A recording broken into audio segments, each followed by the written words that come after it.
Реално аз съм мисля, че съм готов. Излизам горе и ям бой. Пред хора ям бой. За без пари. Е така. А те ли беше страх? До ден днешен, винаги когато има матч, винаги има страх. И излизаш срещу човек, който иска да ти махне главата, или иска да те задуши, или иска да ти вземе някой крайник със себе си вкъщи.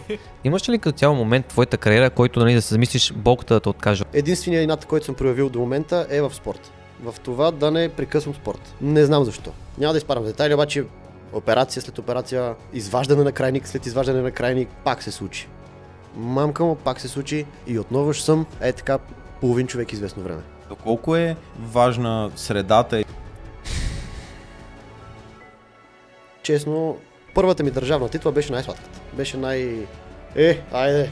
Най-накрая. Айде едно злато така да вземем и ние. Нали? Майката. Да, след толкова бой. Да, след толкова бой. Това си го спомням точно тази нова година. Тогава си викам, басите пак. Какво правя? Но тогава си казах, раздали са ми картите, игра картите. Това е. Какво и пука на нея, че аз имам матч? Нали? Тя иска да има мъж до нея, не иска да има шампион до нея, например. Кое е най-важното нещо, на което учиш твоите ученици? Човек. Честно да ти кажа, и аз изгарях. Гниех, буквално гниех отвътре. Много ме мъчеше това. Наистина ме тормозеше. Това ми е бил един от най-големите тормози в живота, сигурно.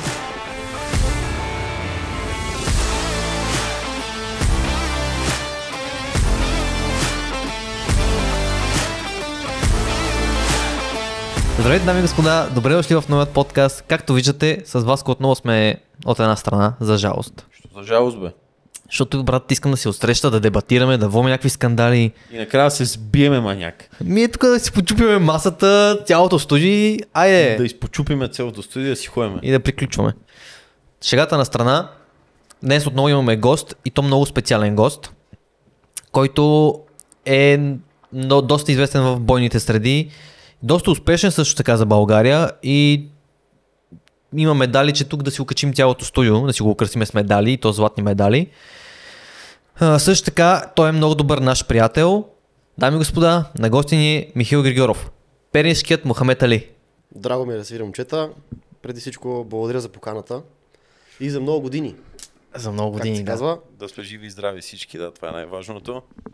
Искаме да ти благодарим много, че се нави, тъй като малко хора знаят, обаче Мишо идва от нашото село, Долни Раковец, на 60 км от тук и дойде специално за нашия подкаст в 1 часа, след 3 часа е на работа и специално сутринта стана, издрина колата. Точно така. И дойде преди нас. При нас и по принцип идват момичета в нашото село, но този път в него е случай дойде момче. Но... Аз съм компромис, да. Ти си компромис, да. Добре, дай да почнем, брат, да ни разкажеш първо малко за себе си. Откъде си, с какво се занимаваш и така нататък. Родом съм от Перник, живея в Перник. Занимавам се с ММА, с наскоро известния спорт ММА, както вече знаете. Да. И също така по професия съм в IT сферата. Но страстта ми е спорта в този живот. Добре, разкажи ни малко повече и за смисъл за твоето детство, къде премина то, как премина и съответно там да преминем, нали, как се запали твоята любов към спорта. Като цяло от малък съм доста активно дете. С батко ми сме израснали в село Люлин, което също е близко до тук. До Перник, дето. Да, до Перник, да. Точно така. Прекарали сме си детството, така да се каже, на село, повечето. Много хубаво, много щастливо. Винаги съм се интересувал от различни спортове. Минал съм през доста различни дисциплини, като съм пробвал водни спортове, зимни спортове, отборни с топка, като баскетбол, като футбол. Но когато станах на 11 на 12 годинки, нещо този сорт, с батко ми една вечер в нас беше много скучно и решихме да си тегляме някакви филмчета интересни за гледане. Използвахме един сайт, Замунда се казва, нали? Евентуално сме го използвали. Може ли? Може би, разбира се, добре. Всичко може да си говорим тук. Да. Супер. И от Замундата чудихме се какво да си изтеглим да гледаме. Беше ни много скучно и видяхме един торент, UFC, не знам кое точно беше UFC. Мисля, че кажеш филми за възрастни. Не. Само от първата секция теглим неща. На долната секция не отиваме. И видяхме един торент UFC, какво е това UFC, я да го отворим, я да видим, като до тогава Въобще и бокс не сме гледали, и борба не сме гледали. Абсолютно. Просто нямахме почти никаква представа за бойните спортове. Отваряме го този торент, теглим си го филмчето и свикаме сега да видим какво ще става, защото видяхме, че е за някакъв бой. Видяхме там снимчиците, нали, надолу. И това като си момче ти привлича вниманието сега. На момент. И просто този торент, нали, този филм, така да се каже, то беше евент, нали, на UFC, ни промени за винаги. Буквално за една вечер, като видяхме само боевете, които бяха в този евент, си викаме, това въобще има ли го на този свят като спорт, нали? Това въобще реално ли е, позволено ли е? Гати. Това, извинявайте, че да прекъсвам, това горе коя година се случва? 2011 мисля, че беше, да. Питам, защото ми е любопитно, че защото имам познати, които пък са се надъхали за MMA, примерно от този филм, когато беше нашумял, Never Back Down. Never Back Down. И него сме го гледали, но при нас беше истината. Реалното, нали? Не беше по сценарий, така да се каже. И от тогава просто и двамата почнахме да се ровим и си викаме, добре, това има ли го в България? Може ли да се практикува? Може ли да го тренираме? Така. Още тези години, 2011-2012, почти никъде нямаше клубове по MMA. И реших да търся алтернативи. В Перник имаше бокс, борба, таеквондо, общо взето това беше. И прецених да се пазаря с нашите да записвам бокс. Да се пазариш? Да се пазаря, да, защото в моето семейство никой не е бил активен спортист, камо ли в бойните среди. Да. И като цяло в началото бяха малко скептично настроени, обаче аз много исках да пробвам. Си напираш. Да, исках да го видя. Усещах, че трябва да го пробвам това нещо. И в началото беше много тегаво, въобще не ми хареса. И викам си, леле, аз за какво си пазарих толкова време, като отидох на първите тренировки, беше наистина много тегаво. То треньорите тогава си бяха и от старата школа. Старата школа, да. Въобще не ни пазаха. Не, че не са ни пазили, но ако си в залата, ще тренираш както трябва да тренираш. Нали, няма да си по-полека в началото. В залата си, решил си да тренираш, взел си този избор, поел си този ангажимент и риск, ще тренираш както аз кажа. Да. И си ни напъваха много. И това явно, като си по-млад, ако не са те бутали, така да се каже, от семейството, ти сам си го решил, в началото е малко шок, защото ти си викаш, сега отивам, ставам готин, нали, почвам да тренирам, забавлявам се и не е точно така, не е забавление, а си е труд и стрес. Но... имаше ли го това, защото нали, имаше едно клише, като отиваш на първата тренировка, чупа ти носа, чао, тръгвай си. Не, на първата ми тренировка не съм хвърлил нито един удар, не съм получил нито един удар, час и половина, близо 2 часа правех само движение напред и назад. Да, само стъпките напред и назад, наляво, надясно и леко кръгови движения. Това беше и малко скачане на въже. Щетите ми от първата ми тренировка бяха мазоли. Това беше. Мазоли на краката, да, което според мен даже беше по-зле от щупен нос. В началото предпочитах може би да ми щупат носа. Но няма го това клише. Реално чувал съм го много пъти през годините, но в която и зала да съм отишъл да тренирам и да запробвам друг спорт, никъде не е било така. Всички треньори са били много земни хора, просто грижат се за тебе, но те напъват. Това е. Просто има го този баланс, който те изгражда, така да се каже, като човек, като спортист, като момче, което в днешно време е желателно. Да. И това ще си коментираме тази тема малко по-късно. Започнах с бокс. Известно време, близо 8 години играех само бокс. През това време много се интересувах от други дисциплини, тъй като ММА е смесица от различни бойни изкуства. Да, и това те запалил първоначално. Точно така, да. И много исках, просто знаех, че трябва да тренирам различни дисциплини, за да съм възможно по-близко до този спорт, въпреки че не мога да го практикувам в моя град. И ходех 2 години, играх самбо, ходил съм на кикбокс, ходил съм на джудо покрай самбото, ходил съм на лагери по Муай-тай на морето. Като цяло пробвах различни дисциплини, само и само да мога аз да кажа, че тренирам смесени бойни изкуства по мой си начин, тъй като нямаше клуб в Перник. По това време, когато аз бях по-малък, бях хлапе и това беше начина. За мен това беше начина. Разбира се, ходих предимно на боксови състезания, тъй като това беше главният спорт, който практикувам, но винаги отстрани имаше нещо друго, което е, например, ако днес не съм на бокс, отивам в самбото, или отивам на кикбокс, или отивам на цяло си, да кажем, че си тренирал всеки ден почти. Почти всеки ден, да. И бях си обсебен, мисля, че още съм обсебен от спорта, но като бях малък, даже си беше до някакви така не толкова здравословни граници обсебен от спортата, да. Като цяло всеки ден мислех за този спорт.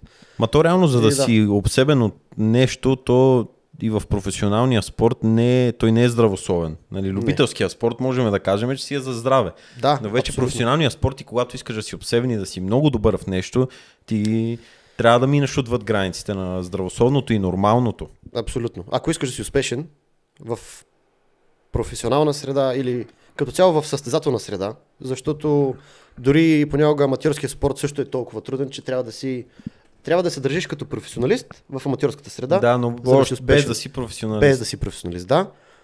Трябва да си обсебен.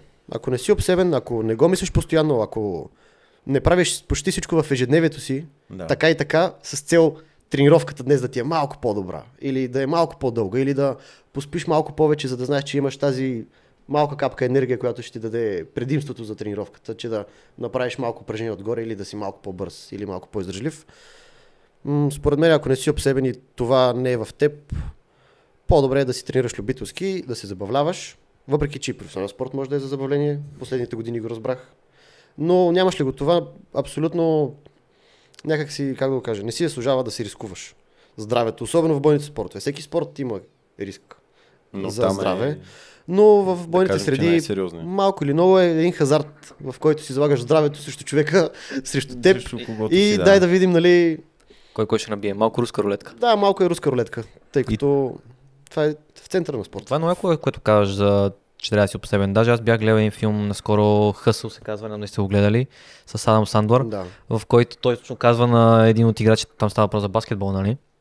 Он беше казал, че обсешъна ще бие таланта всеки път.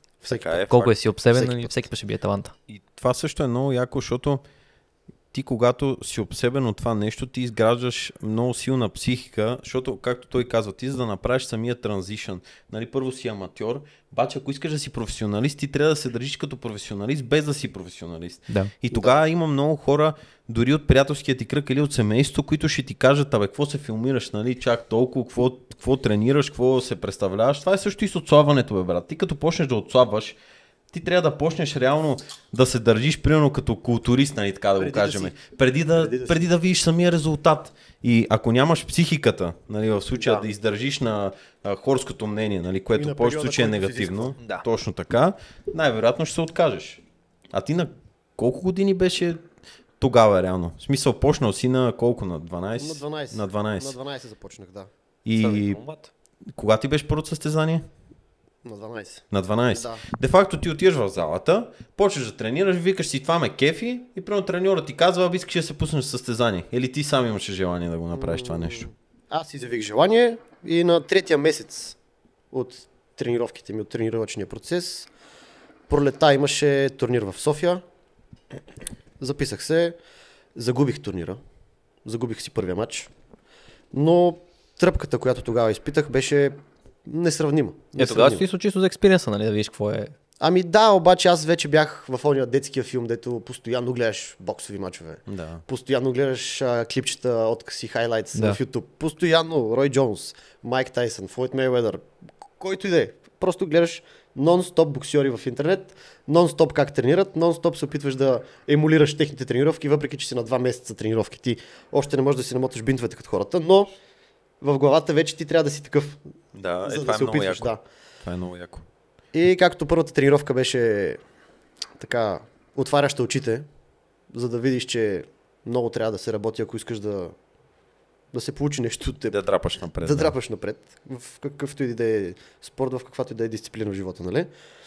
Така и първият матч беше по същия начин. Просто аз не си го спомням матча, не си спомням аз как съм играл тогава, какви удари съм пуснал, какви удари съм поел, но си спомням просто емоцията, която беше докато съм горе и знаех, че реално не съм подготвен за този матч. Да. Реално аз мисля, че съм готов. Мисля си, че аз съм топ боец, топ файтър, страшен съм. Излизам горе и ям бой. Пред хора ям бой за без пари. Е така. Аз съм дете и ям бой пред хора, които викат срещу мене, тъй като се бих срещу домакин. И аз изпитвам нещо, което през целия си живот не съм знал, че това е възможно да се изпита от човек. Да. И аз осъзнавам, че стоя горе. Аз пак ви казвам, не си спомням в детайли матча, но си спомням точно това, че срещу мен има човек, който е по-добър от мен, биеме, публиката вика срещу мен и аз трябва да го издържа това нещо, защото си викам, сега ако вземат да падна с нокаут или да ме свалят, още по-голям резил ще стане. И между рундовете само треньора ми казваше, Мише, движи, Мише, пускай нещо. каквото съм направил, това не знам. въобще Не знам какво да. съм направил, надали е било много, но емоцията, която беше още от първи матч, я гоня всеки път. А не До те ли ден беше днешен. страх? Да, то човек, нали, аз съм се занимавал сериозно и може да кажа, имал съм професионален подход само към бойни спортове. Така че не знам как е в другите среди, нали, не мога да сравня в Да. друга среда какво е чувството, но до ден днешен винаги, когато има матч, винаги има страх. Винаги има страх. И знам, че докато съм жив и здрав, докато се състезавам активно и докато знам, че имам дата за матч в бъдещето, винаги ще има страх. Защото знаеш, че си залагаш здравето. И излизаш срещу човек, който малко или много иска да ти махне главата, или иска да те задуши, или иска да ти вземе някой крайник със себе си вкъщи. Така да се каже, и това те държи буден много често, даже и през нощта, винаги. Та страха свиква се с него, според мен. Аз съм свикнал. Чакай те питам, няма ли го, защото ти вече нали, занимаваш на 10 плюс години, няма ли го това, проявил си вече, добил си едно самочувствие, нали, увереност в себе си, да те е една идея по-малко страх, не колко било в началото. Или всеки път горе-долу? Може би защото се свиква с годините, ти приемаш факта, че това ще го правиш и че искаш да го правиш, нали, Да. в моя случай, в случая на други момчета и на други пичове, които искат да практикуват бойни спортове, но просто се свиква с страха. Идеята е, че с годините ти го искаш този страх даже. То вече е част от целия процес. Ти знаеш, че в момента, в който тренерът ти каже, абе, Мише, след 2 месеца има един матч, има един турнир, има някаква гала вечер или има някакъв граплинг турнир. Нали, с тебе си говорихме малко по-рано. Ти знаеш, че след 2 месеца си някъде, където трябва да си рискуваш здравето. И ти сам го искаш това. Никой не те кара, никой не те задължава. Не ти го казва майка ти, не го казва жена ти, не го казва някой от твоето семейство или някой твой приятел. Мише, моля те, отиди там. Моля те, бий се. Да, никой не ти го прави пистолет на главата да ти каже. Сам си го избираш това нещо. И ти сам го гониш този страх. Защото малко или много този страх е емоция, която аз лично на друго място не съм могъл да изпитам. Не съм и се опитвал да е. В момента, в който я изпитах в бойните спортове, прецених, че това е нещото за мен. Честно гониш казано, го. брат, не знам дали в днешно време има нещо, което да е по-страшно от това, защото реално бойния спорт те учи на това до такава степен да си излизаш извън зоната на комфорт и да поемаш удари, че ти после, като изпаднеш в някаква стресова ситуация в живота, нали, това и на мен ми се случва, като практикувах преди, и си викаш, бата, това не е по-страшно, отколкото ме бият в главата. В смисъл, нали, все такава ситуация, не е кой знае какво. Да. И той с годините, може би, почва и да свиква с последствията, разбираш? Той отива на маз, знае, че ще изяде някой тупаник, си такъв окей, сега. Има да става. Има да става, да. Има да става, да. А ме ми е интересно, какво беше чувството, като отиде да тренираш първоначално и така си първия път си те понабиха? Защото най-вероятно е било на тренировка, нали? Да. Ами, ето, това питахте ме преди малко, нали, дали на първата тренировка ти разбиват носа. Не беше на първата тренировка, беше на първия спаринг. Което може би е било, да кажем, 3-4 седмица от тренировките. Вече когато първата проба да влезеш в ринг с ръкавици, с каска, нали, слагаш гумата в устата и идеята да играете. И тогава разбираш, че нищо не е както е на чувала, на гирите, на лапите или на боя сянка, или в главата ти. Просто излезеш срещу човек, който има цел, която е същата като твоята цел. Да те бие. Това е. Трябва просто човека да е по-добър от тебе за тия 3 минути или 9 минути, ако нали, гледаме някакви рундове. Идеята е кой ще пребие другия, нали, с техника, с бокс, с игра, с комбинации. Чувството беше... Очаквах го по някакъв начин, защото вече първите седмици, в които бях в залата, аз съм извън ринга, но постоянно гледам батковците, които играят, ринга, които вече са в спортната подготовка, вече са в режим, в лагер, чакат мачове и ги виждам как играят. И си викам, леле, това скоро и мен ме чака. Нали, рано или късно и мен ще ми извикат в ринга, ще кажат, Миша, айде да поиграеш малко спаринги, че след 2 месеца, след 1 месец ще играеш матч. Трябва нали, да изиграеш малко рундове. Малко или много. И първия рунд, и първия като цяло, то беше само един рунд, мисля, че ни вкараха, защото бяхме и малки. То идеята беше просто да вкусиш. Да вкусиш играта, и да те видят. Ще става ли нещо от тебе или може би ще трябва малко повече време да поработиш извън ринга, ще да те вкарат обратно вътре. Беше шок като цяло. Чувството беше шок. И си викам, леле, нали, баси, това боли. Това боли, гадно е. Боли, гадно е. Ама тук съм, продължавам да бутам. Нали, в залата съм, решил съм го. Не е толкова страшно, колкото си мислех. Боли повече, отколкото си мислех, но самия страх не беше чак толкова голям.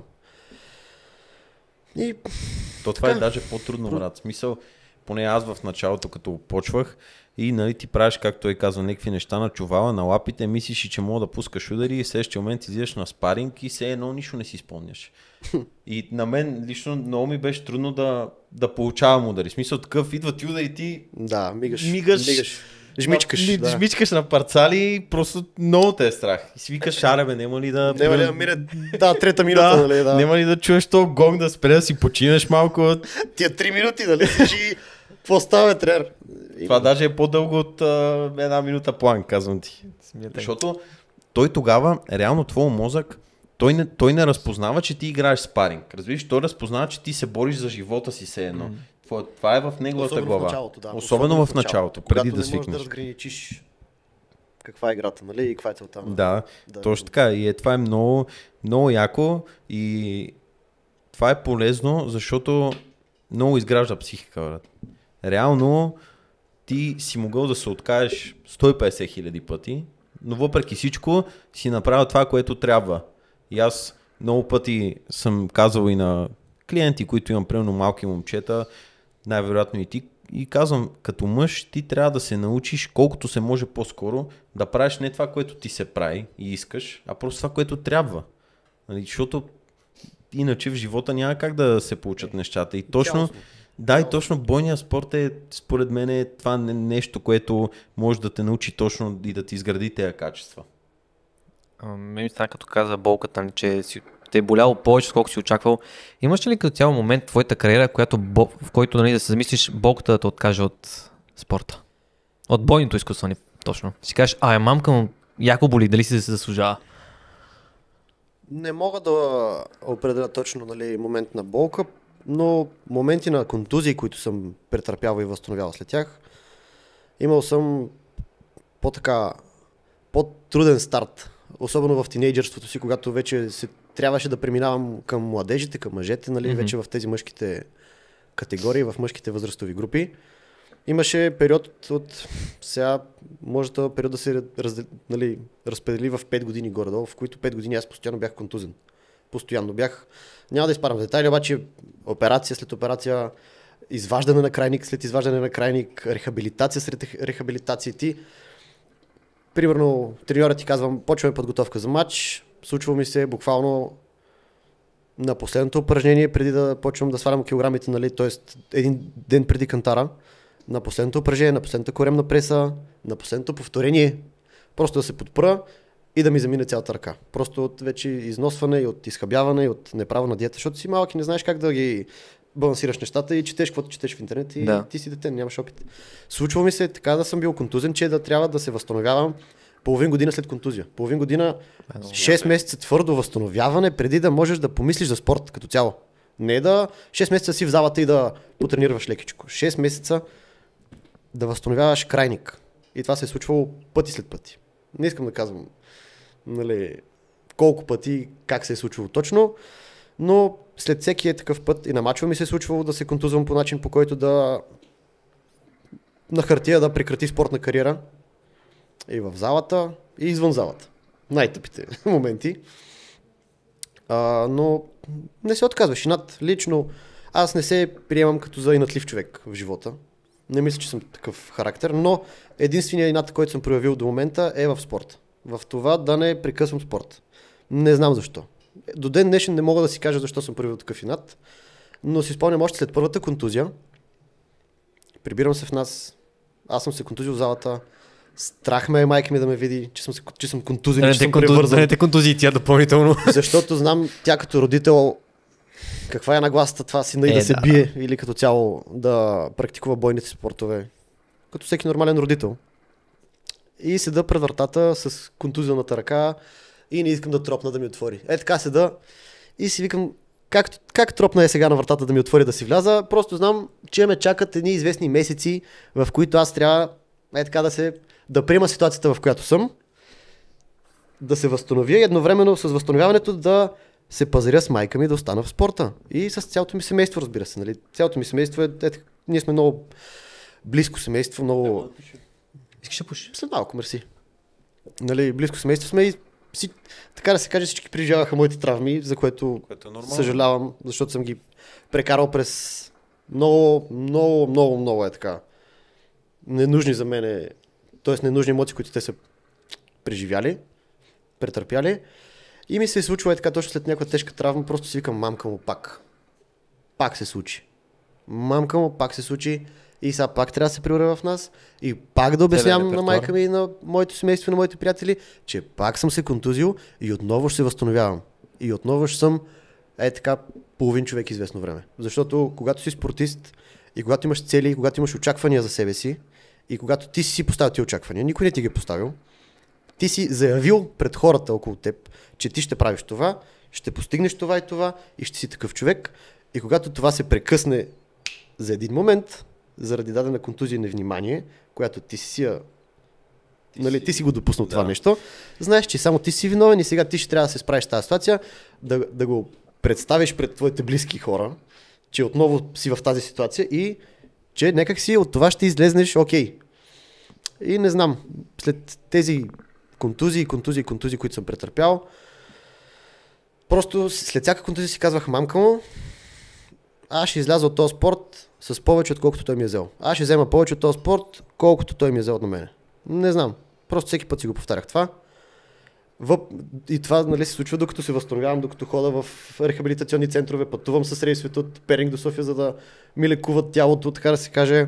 В същото време някакво трябва да се прави, че ми е много добре пред родителите, нали, че съм, вече съм много по-добре, вече почти съм здрав. Аз също вътрешно усещаш, че нищо не мога да направиш. Така че още си разглобен човек. Просто тези моменти, явно те са ме изградили според мен, тъй като, както казах, не мисля, че съм инатлив човек, не мисля, че съм такъв характер.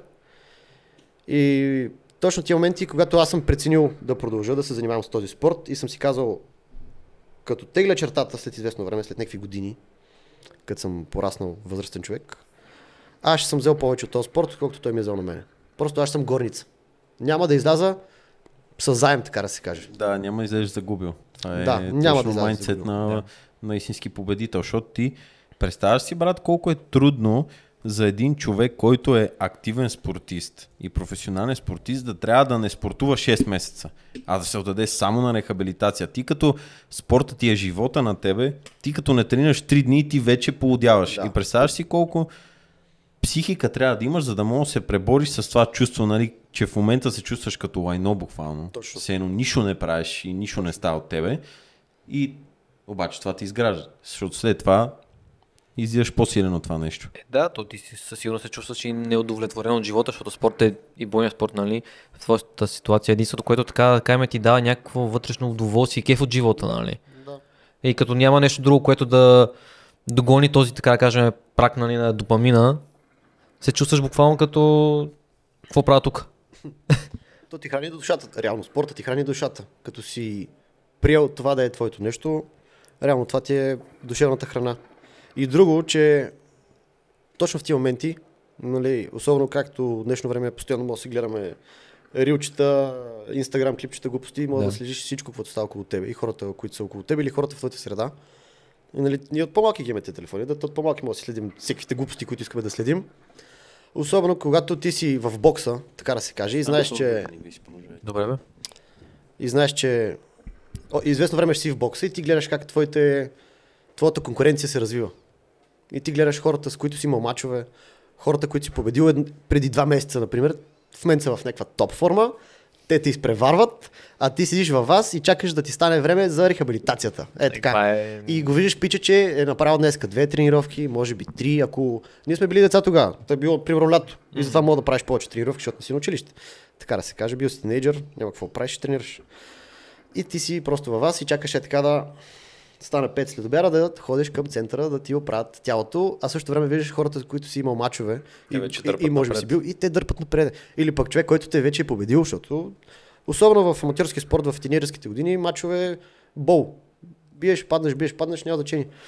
Примерно виждаш, че някой те е победил и си викаш, леле, то от следващия път на следващия кръг ще му взема главата, ще го взема. Обаче какво ще го вземеш? той пич си тренира. Той си Изпреварват тренира. още повече. Вече Да. втора обиколка е над тебе. Затворил те с 2, 3, 4 обиколки, ти буксуваш буквално. Даже не е буксуване, а даваш задна мерсиволка. Но пък това е много яко и да си го използваш като гориво в самите тренировки. Не знам дали на тебе се е случвало. Примерно е така, като искаш да се откажеш, нали, вече ти е много тегло на тренировката. Случва ли се е така подсъзнателно да си помислиш, той е моя бъдещия опонент имагинерен в моето съзнание, ще издържи повече. Значи аз път трябва да издържа повече от него. Разбирам. Трябва да съм страшно куче. Честно да ти кажа, има тази форма на мислене, имал съм на тази форма на мислене, но не спрямо моя опонент, да кажем, или човек с момчето, срещу което ще има матч, или категорията, в която ще има матчове. Винаги мисълта ми е била спрямо мене си. Винаги съм Спрямо мислил себе си. само за себе си. Аз как ще се подготвя, моя матч как ще протече от моя страна. Като бях по-маничък, като съм играл на първите си матчове, си спомням, че това е първите 2-3 години. Нали? Още от 12, 13, 14 годишна възраст. Постоянно мислех за моите опоненти. Срещу кого ще играя? Ей, той има много повече мачове от мен. Ей, той е свалял повече килограми, иначе е по-голям от мен. И това ме смазваше. Спомням си още на детска психика, още на ранна тинейджърска психика, че това просто ме мачкаше, защото аз го поставям на един пиедестал. Аз си казвам, ей, той са буквално като някакъв бос във видеоигра и трябва да го преборя по някакъв начин. Аз вече съм си казал, че той е по-добрия и аз просто по някакъв начин трябва да се справя с тази ситуация. А не е така. Всички сте равни. Като си го кажеш, да се вика, Да. 50% вече си загубил матча. Точно така, вече с единия крак си на второто място. Да. На стълбичката. Не си горе за златния медал, не си за титлата горе. И това го промях, не знам кога точно го промях, може би вече като навлизах в мъжките възрастови групи, мъжките категории, защото гледах момчетата, които са по-големи от мен в залата, те как възприемат нещата, каква психология вкарват във всичко, особено като правиме сауните след мачовете и буквално раздравяме тренировките и лагерите и процесите, които претърпяваме и които организираме по време на лагерите. Просто видях, че трябва да мислиш за себе си само. Единственото нещо, което можеш да контролираш по време на матч, дали е в клетка, дали е на ринг, дали е на борцов тепих, е това ти как ще се представиш. Ти какво можеш да направиш в тази ситуация. Това е. Това си е буквално стоицизъм. Да, буквално. Буквално ти се фокусираш само върху това, което ти можеш да контролираш, нали, мислите ти, това как ти ще се представяш, а не върху външната среда. Да, Това е много яко умение, което доста хора го нямат. Много хора го нямат. А добре, на тебе кога ти беше първата победа? Реално. Мисля, че след година и половина в бокса. След година и половина тренировки и опити за... Първите ми 2 турнира ги загубих. На третия взех победа в първия кръг от турнира и на полуфинала загубих. Но честно да ви кажа, особено в началото ми съм имал много повече загуби, отколкото победи. Като бях хлапе, като бях ранен тинейджър, млад тинейджър. Но не знам защо това ниво не ме е бъркало.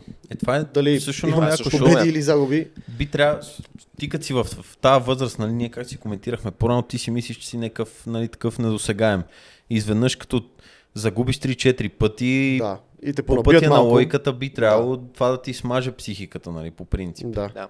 На мене ми беше, защото аз тъпото е, че още в началото почнах да правя някакви явно криви тренировки, не съм се хранил правилно, защото си дете, ти не знаеш как да действаш, как да си слушаш тялото, организма.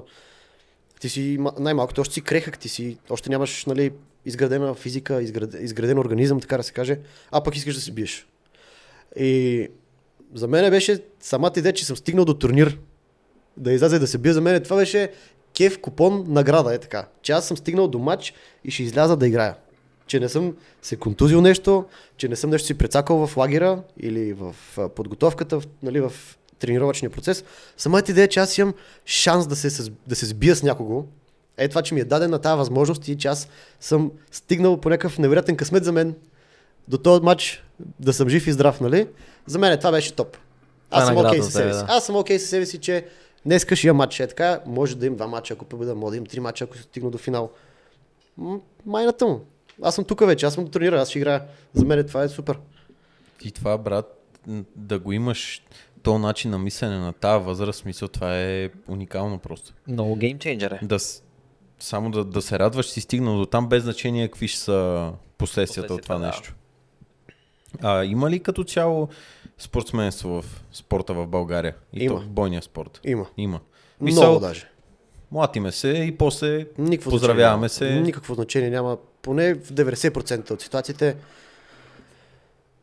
Или лично в мой опит, като съм ходил на най-различни турнири, било то ММА, било то граплинг, било то боксов турнир, няма значение, но да кажем, особено последните ми години от кариерата, когато играя предимно ММА и граплинг състезания, много спортсменство има.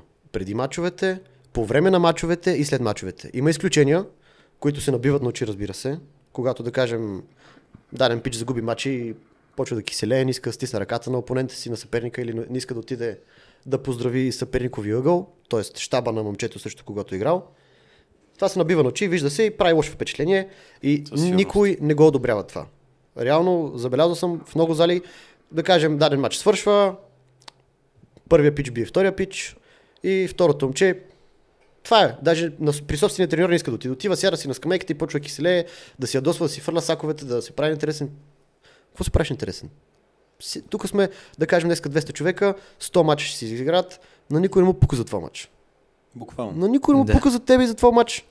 След тебе ще има още 50 мача.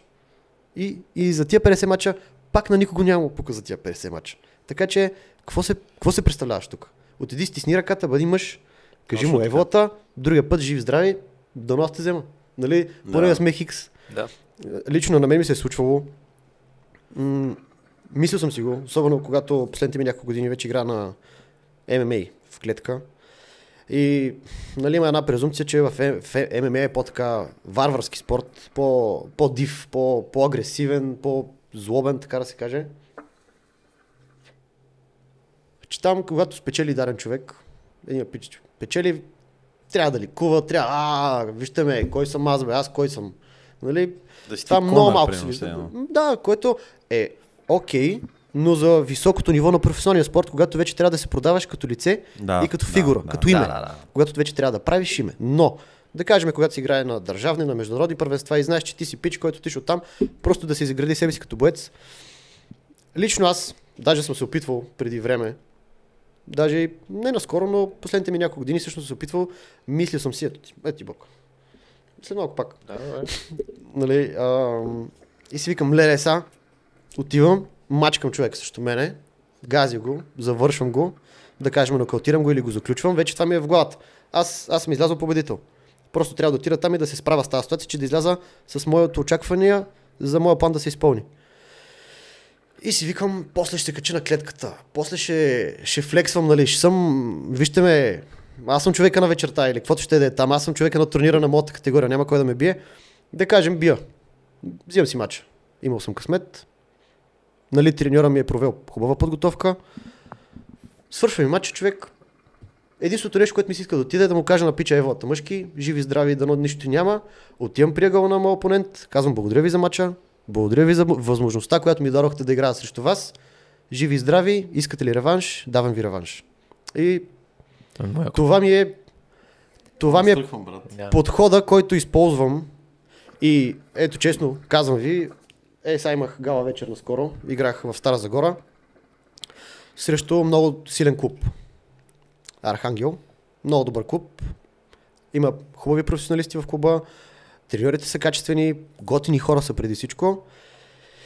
И срещу момчето, срещу когото играх, те ни предизвикаха реално. Предизвикаха ни, ние искахме да играем на моята категория, първоначално. Но пича явно е качил повече килограми в междусъстезателния период и качихме нагоре категория, няма значение, сменихме килата нагоре и треньора вика, сега отиваме на вражеска територия. И аз викам, да бе, тренер, така е, прав си, нали, трябва да сме стегнати малко, ще играем лошата роля. Ние сме лошите кучета в случая, като цяло. Аз съм имал и преди мачове с техни очета и няма значение, взимал съм си мачовете срещу някои техни хора. Та има една идея, че сега този пич на тяхна територия ще иска да ме вземе мен, срещу родната публика там, срещу домакините. Идеята е да ми вземат главата на мен. Нали? Така го виждах в моята психика. И аз викаме, сега отивам, намачквам пича. Той е много готино момче. Лично мен ме кефи, нали? Но това е спорта, нали? Отиваш и му взимаш главата, да. И си викам, сега отивам там и треньора почва и той да се надъхва. Викам, Мише, сега отиваш, печелиш, хвърлям ти знамето, качваш се отгоре и викаме. И викам, добре, айде, този път ще го направя. Нали, да чукам на дърво, спечелих си мача бързо, в първия рунд. Взех знамето, треньора ми хвърли знамето и мене нищо друго не ми се иска, освен да отида пак. Отидох при ъгъла, викам, хора, благодаря ви за мача, да сте живи и здрави. След малко, като слезем от клетката, ще си говорим. Отидох при съдята, казах, благодаря ви, лека работа, лека вечер, нали, защото имат още мачове след мене. Отидох при момчето, нали, прегърнахме се, викаме, еволата мъжки, нищо няма, нали. Всичко, в смисъл, нямаш някакви тежки контузии от проведения бой, дето имахме.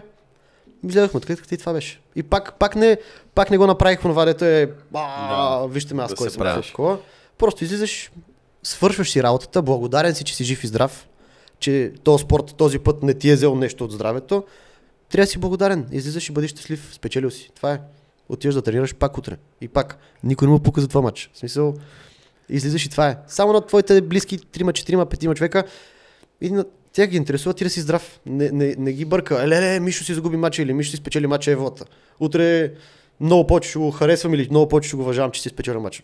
Не, просто пука им да си здрав. Да си, нали, здрав човек. Да си добре. Да. Това е според мен истинския боец. Човека, който знае какво наистина е бойния спорт, нали, като Мишо. Да е смирен и да му пука първо за това. Той няма да си каже, Ева, на то му щупи главата, леле, гледай колко съм добър. Не, той отива, брат, добре ли си? И това е същината, не нали, да се правим на тарикати и на много да се възгордяваме. Има и такива хора. Има. Както ти кажеш, вече когато си на световната сцена, нали, трябва да се продаваш вече като продукт. Тогава вече трябва да има тогава най-вероятно. Това е вече изцяло друга среда на спорта. Да.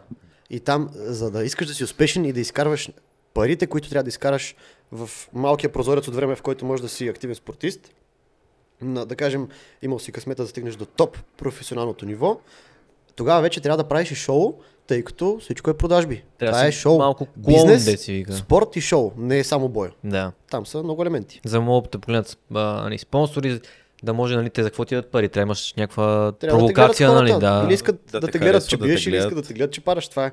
Ти като каза среда, доколко е важна средата или може би залата, в която попадаш, за да можеш да се изградиш наистина като един боец, така да го кажем.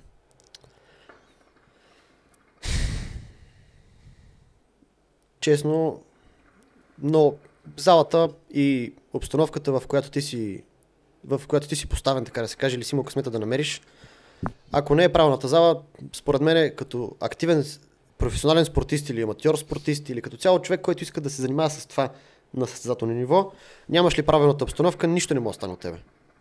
Тъй като, пример пак мога да ви дам с моята кариера. Благодарен съм, че намерих този човек и че той се свърза с мен и че сме в отношения. Моят треньор в момента Иван Георгиев, който е главен треньор на нашия клуб в Перник Прайд. Докато не започнах при него да се готвя активно и да провеждаме тренировки и да обсъждаме постоянно мачове, как бихме провели даден матч, как не бихме провели даден матч. До тогава седно не можех да се отпуша като състезател. Не можех. Отивал съм на мачове, печелил съм, обаче знам, че мога повече. Мога да взема даден матч, обаче знам, че не съм се представил на нивото, на което трябва да се представя, за да съм доволен с моята победа. Примерно печеля по някакъв късмет или печеля, защото просто съм бил по-натрениран. Но не съм спечелил по желания начин, който е в моята психика и в моята глава. И очакванията, които съм към себе си. И, нали, да е жив и здрав човека. Иван Георгиев, моят треньор. Просто с него се съчетахме така, че станаха нещата, бе. Кликнали си просто, да, кликнали сме си, да. Усещане. Аз го слушам него, когато аз имам нещо да си споделя или да му кажа да пробваме, той ме слуша мен, дискутираме, виждаме, че дадена идея е тъпа, махаме я. Дай ще пробваме нещо друго в подготовката за този матч.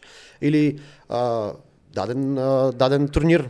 Този турнир трябва да направиш по този начин мачовете, да се опиташ по този начин да ги изиграеш. Добре, ще го пробваме. Става печеля. Еволата, това е. Просто сме си, както ти каза, кликнали и станаха нещата. И сте истински екип, защото твоят треньор, нали, да е жив и здрав, не е от треньорите, които казват, аз съм треньор, ти трябва да ме слушаш. Нали, каквото аз кажа, нали, Да. ти ако предложиш нещо, Да. абсурд. Аз съм по-големия авторитет, нали, Така така е. да го кажа. Разбира се, неговото мнение винаги е асото, така да се каже, нали? Каквото той каже в крайната точка, той е треньора. Той да. Но Той винаги първо слуша. Какво има да се каже, какво има да се види, да се пробва евентуално някоя идея. Ето, например, в нашия клуб, когато взимаме участие и на държавни първенства, без значение, особено при дебютанти, когато пуска дебютанти да играеме, и дори на опитните състезатели, той никога не си позволява да каже, ти ще играеш на тази категория. Ти ще играеш на тази категория, защото еди какво си, защото аз така съм казал. Не, оставя ги дори да са по-малки деца, дори да се вика да си щупат главата малко, да се види защо така не се прави, той ги оставя те да го пробват и да видят дали това става така или не става така. Просто човека, подхода за мен лично, неговия подход е много правилен за това как се работи с хора, особено или момчета, младежи, дори момичета, нали, имаме си момичета в нашия клуб, но просто с хора, които имат его, защото в този спорт трябва да имаш его. Някак. Няма как. Има ли го това, ми стана любопитно, защото казваш, че с твоя треньорите си вайб, нали, така да го кажем. Има ли го това, защото много хора казват, нали, че един вид треньор, особено в този случай в бойния спорт, под една форма играе ролята на втори баща. Има го, да. Определено го има. Тъй като този човек, когато е в залата и извън залата, но ти си приел факта, че ти ще тренираш, да кажем, в този клуб. Да. Ти отиваш там и изцяло от социална гледна точка или дори може да го кажем, нали, като го погледнеш и в животинския свят, каквото ще да е, винаги има една топ фигура в дадено общество или в дадена сфера. И тази топ фигура, ако е направила правилните ходове, за да спечели уважението с правилните ходове на хората, които са около него и хората, които го гледат, слушат и очакват той да ги води на някъде. Реално, ако е направила точно тези правилни ходове, за мен това е качественото уважение. И как го кажа? Бащината фигура, точно това трябва да е, според мен. Да ти помага, да те напътства, да те командва, когато трябва, защото често, когато си младо момче или млад мъж, взимаш тъпи решения. Дали било от хормони, от тестостерон, от его, както казах, нали, има много его в нашия спорт. Просто някои пъти или трябва да те побутне малко, или да те спре. Или да ти удари едно шамарче. Да те свали малко на земята. Нали? Едно шамарче леко да удари така, ти каже, мъжки, не се прави така. Това е. И бащината фигура в този случай играе силна роля в треньора, според мен, защото и по време на турнири, и по време на подготовки може да изпадаме във всеки емоционални състояния, дали ще си много притеснен, дали ще си много не депресиран, аз не обичам да използвам тази дума депресиран, ама дали ще си много стресиран по време на подготовката или според тебе, дали твой опонент ще бъде много по-тегъв от тебе, или пък ще си много надъхан и точно тогава той трябва да вземе тази позиция, да дойде при тебе, да ти каже така и така, я да пробваш по-леко. Или, успокой се, виж, че не са толкова за нещата. Както е той, така си и ти. И дори да не е свързано с състезания, пак може да ти помогне за много неща. Особено като те познава. Ти като си едно хлапе, което почти всяка вечер си прекарва времето в залата, вашите не те виждат много. Те работят хората, трябва да те издържат, нали? Те са нормални възрастни хора. Но треньорът те вижда. И треньорът ти слуша и глупостите, гледат ти състоянията, гледат ти когато е скъсал едно гадже и си депресиран и ти вика, аре, почвай да си правиш лицевите, защото така няма станат нещата. Какво като те скъсва тая? Аре, стегай се, утре имаш пак тренировка да правиш. Нали? Всякакви такива положения. Той ги изпитва с тебе и той ги вижда как ти минаваш през тях. И лично аз с моят треньор съм си много близък. Ние се чуваме всеки ден за всеки глупости. Дори да не се замачва, звъним си за всеки глупости. Или за всеки коментари от всеки родове. Дори ако не е в залата, почти за спорт не си говорим с него. Само като сме в залата или като нещо, нали, предстои да кажем даден матч, тогава вече извън залните ни разговори са свързани пак с спорт, но през повечето време всеки глупости си плямпаме, просто е така от близки контакт, който имаме. Много малко треньори са така. По принцип, да. Поздрави за треньора и за перничките чукове. Аз искам да те питам, понеже в днешно време има някои хора и някои тинейджери, които, както ти си бил, нали, на твоята възраст, отиват в залата с цел, нали, да се научат да се бият и след това да станат агресори, да прилагат насилието, и много хора на база на това си изграждат негативно мнение за бойния спорт. И в тази връзка искам да попитам какъв е профила на човека, който тренира боен спорт и наистина е усвоил духа и есенцията на това нещо. Ами, първоначално мога да ти кажа, поне в нашия клуб и в много от залите, които съм виждал или с треньори, с които съм си говорил, че точно този тип момчета или този тип индивиди, така да се каже, те не издържат много време в залите, в качествените зали, в клубовете. Защото има много голяма разлика между ударена зала и клуб, тъй като клуба е не само тренировката, а и социалния аспект от ситуацията и от, нали, средата. И лично при нас са идвали много пробвали се наистина да тренират някакви момчета и ти го виждаш, че той не е дошъл в залата да се научи на спорт, да види какво може да направи по-добре за себе си, че да се изгради. Не дори да не е спортист, просто да придобие дадено умение. Да изгради качества. Да изгради качества, да види, да се позабавлява момчето. Да. Много хора в нашата зала идват и тренират този, нали, тегав спорт, варварски спорт, само за забавлението, което е супер.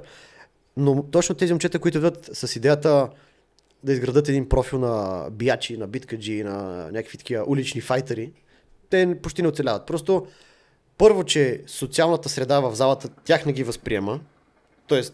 не могат да влязат и да се интегрират с другите момчета, не могат да се впишат, защото менталитет има на друга чистота. И второ е, че и повечето треньори, качествени треньори, нали, те не толерират такова държание. Или се променяш, или виждаш, че нещо не правиш като хората и с твоята промяна ти вече си променяш и начина на мислене, или подхода, и очаквания от себе си, или просто не издържаш в залата. Да, то дори то да не е пряко баннаци вън от моята зала, ти виждаш, че на една тренировка идваш, никой не ти обръща внимание. На втората тренировка идваш, пак се държиш като задник или пак искаш просто да се сбиеш с някого. Пак никой не иска да ти партнира. Никой не иска да става двойка с тебе, че да пробвате тази техника или да пробвате някаква комбинация или някой спаринг да направите или борбичка. Просто се вижда, че ти си отритнат. Това държание не се приема. Поне в качествените зали.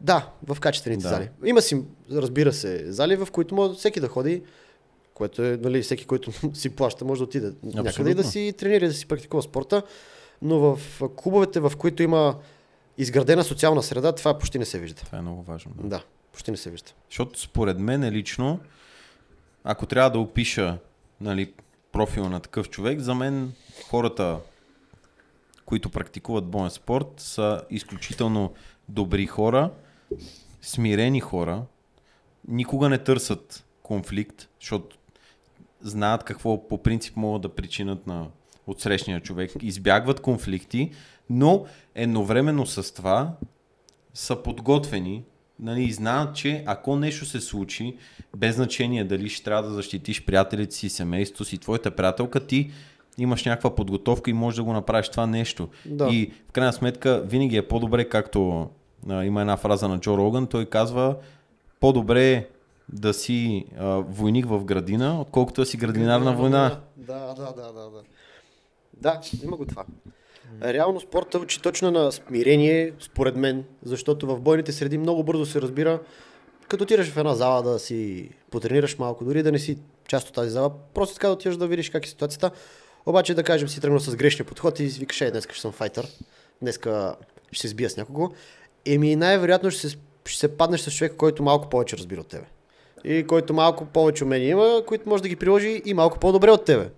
И се случва така, че ядеш боя много бързо и колкото и това поне от мъжка гледна точка мога да го кажа, че е така, колкото и да кажеш, аз бех на кантар втори рунд, за малко аз да го взема, вътре в себе си знаеш, че не мога да го вземеш. Вътре в себе си знаеш, че те е бил и ако не беше свършил рунда, можеш и по-зле да стане. Абсолютно. Ако не сте в зала. И това е много яко, защото пък и това го има, брат, че много хора си мислят, че там всичко в този боен спорт е само агресия. Да. Пък реално, поне аз това мисля, че го имаше в Never Back Down. Имаше един там в двойката, мисля, че един от бойците постоянно, нали, такъв беше агресивен и питаше той, как се казва, от Never Back Down? Майкъл Джей Уайт ли? Майкъл Джей Уайт. Не знам как беше в самия филм и казва, добре бе, агресията не е ли плюс в спорта? Начин, да. И той казва следното нещо. Вика, ти когато си агресивен, той го беше казал по следния начин, агресивният ум е ограничен ум. Защото ти се фокусираш само върху това какво може да направиш на другия човек, а не върху това какво може да ти направят на тебе. И спираш да мислиш, спираш да се пазиш. Реално не е както хората си го мислят. Смисъл не е така да излезнеш супер агресивен и да бухаш само тупаници. То е супер голема мисъл. То е супер голема мисъл, нали? Той излиза, мисли са откъде да му влезна, какво да направя, как да го избегна на този удар, да не ме удари, пък аз да го преодолея, нали? То е много... Изисква се мислене и спокойствие. Спокойствие, точно така. Спокойствие това... Защото нямаш ли спокойствието, ти не можеш да се представиш на евентуалния максимум, на който ти си способен. И агресията в случая, както ти каза, просто ти си мислиш как евентуално можеш да го нараниш него. А това ли е идеята? Реално да. Нали, в основата на този спорт, в основата на бойния спорт е ти да победиш физически опонента си. Но когато човек е трениран срещу теб, ако си твърде агресивен, така да се каже, и както аз обичам да казвам, да изпукаш патроните много бързо от неправилни ходове и от твърде много излишна активност, най-вероятно човека просто ще изчака и ще ти обърне мача и ще е много зле за тебе. Така че агресията, ако е контролирана, защото не може да се направим, че няма агресия в тия спортове. Не може да кажем, това защото е само спорт, пичове, да знаете, само тренировки са, да знаете, няма никаква агресия. Има агресия, но когато е контролирана, тя е здравословна за мен. Тъй като човек трябва да може да си контролира емоциите, трябва да може да си контролира чувствата. И аз мисля, че съм благодарение на спорта и благодарение на това колко време прекарвам в залата, да се развивам и себе си, и хората около мене, както мога да им помагам. Мисля, че точно това прекарано време там и изхабената енергия и изхабената агресия по правилен начин ме кара да съм спокоен човек. Ти си, то е това буквално, ти като си излял примерно цялата агресия върху чувала, върху лапите, ти изяш навънка и си като цветенце, разбираш. Се носи бил на терапия, че той може да прави някаква агресия. Смисъл, виж го къве, той е бахти душичката, супер спокоен, благ. Не мога да кажеш, нали, че нещо такова мога да прави, но със сигурност това... Да си чупи камчето, нали? Да, това ти оказва абсолютно негативно влияние. Даже аз си спомням, че и на мен ми се е случило, преди като съм правил, нали, спаринги с моят треньор, си викам, сега ще се опитам тук да покаем нещо, си издумкам патроните. Да го покажа аз как стоят нещата. Аз колко знам. И той вика, добре, айде, аз почвам, нали, пускам някакви удари, след първата минута си изморих, оттам изядоха и напъркът в дроба, падаш и вече нямаш въздух. И не мога да дишаш, имаш само един проблем. Само един проблем имаш. И си викаш как ще изкараме следващите 2 минути, и той вика, оправи се, брат. Моето момче става, има още, броим до 8 и ставаш. Да. Просто, че на матч няма да чака да станеш. По принцип, да. А тогава още не си представям тогава колко е страшно. Нали. Говорим си за пътя, говорихме си за трудности, реално есенцията на спорта. Тук ние сме си закачили един медал. Да си поговорим малко да те дигнем, то не да те дигнем на 50, ти си не просто спортист. Говорим, да поговорим малко за титли, за медали, защото знам, че имаш доста. Ами в ММА имам 2 държавни титли, национални и една балканска. Тъй като в ММА съм сравнително скоро, дали от няколко години, и то си изисква време, 2-3 годинки поне да поиграеш активно, да усетиш как стоят нещата, дори като си състезател с опит. Че да почнеш да трупаш успехите, да жънеш успехите, или така да се каже. В други дисциплини имам, не знам, честно ви казвам, не знам колко медали имам. Всички са в майка ми, дава ми всички медали, които имам. Не обичам да има медали в нас. Имам много граплинг медали. Най-много граплинг медали имам. Близо сигурно 20 на 30 граплинг медала имам. Говорим за златни, нали? Златните са може би към 12-13 златни места имам. Това си е много. Другите са сребра, бронз. Имам и други участия на кикбокс. Имам златни медали. Първи места имам 2, мисля, че бяха 3. На бокс имам, обаче боксовите срещи и турнири даже не ги толкова и броя, тъй като бяха в детската ми възраст повече. И за мен това е изцяло там, как го кажа, демото, както казах по-рано. Да. За мен това е изцяло подготовката, не го броя, каквото е било е. Играл съм, бил съм, падал съм, печелил съм. И там не знам какви са ми медалите, не знам къде са ми боксовите медали, сигурно пак са в майка ми. Честно да ви кажа, не знам. Но да, имам поне 3 отличия в ММА, едно балканско, 2 държавни и 20 на 30 медала имам от граплинг турнири.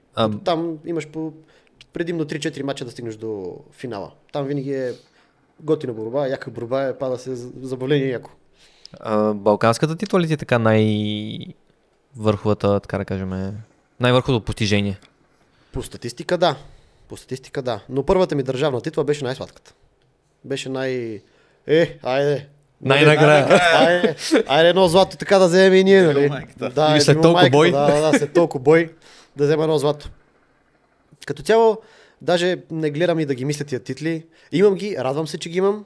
Благодарен съм, че ги имам. Чешат малко егото, няма как. Чешат, но ето, например, след като спечелих моята първа държавна титла, после загубих матча след нея. Може би защото съм имал его от държавна титла, може би защото съм имал его, защото съм златен медалист.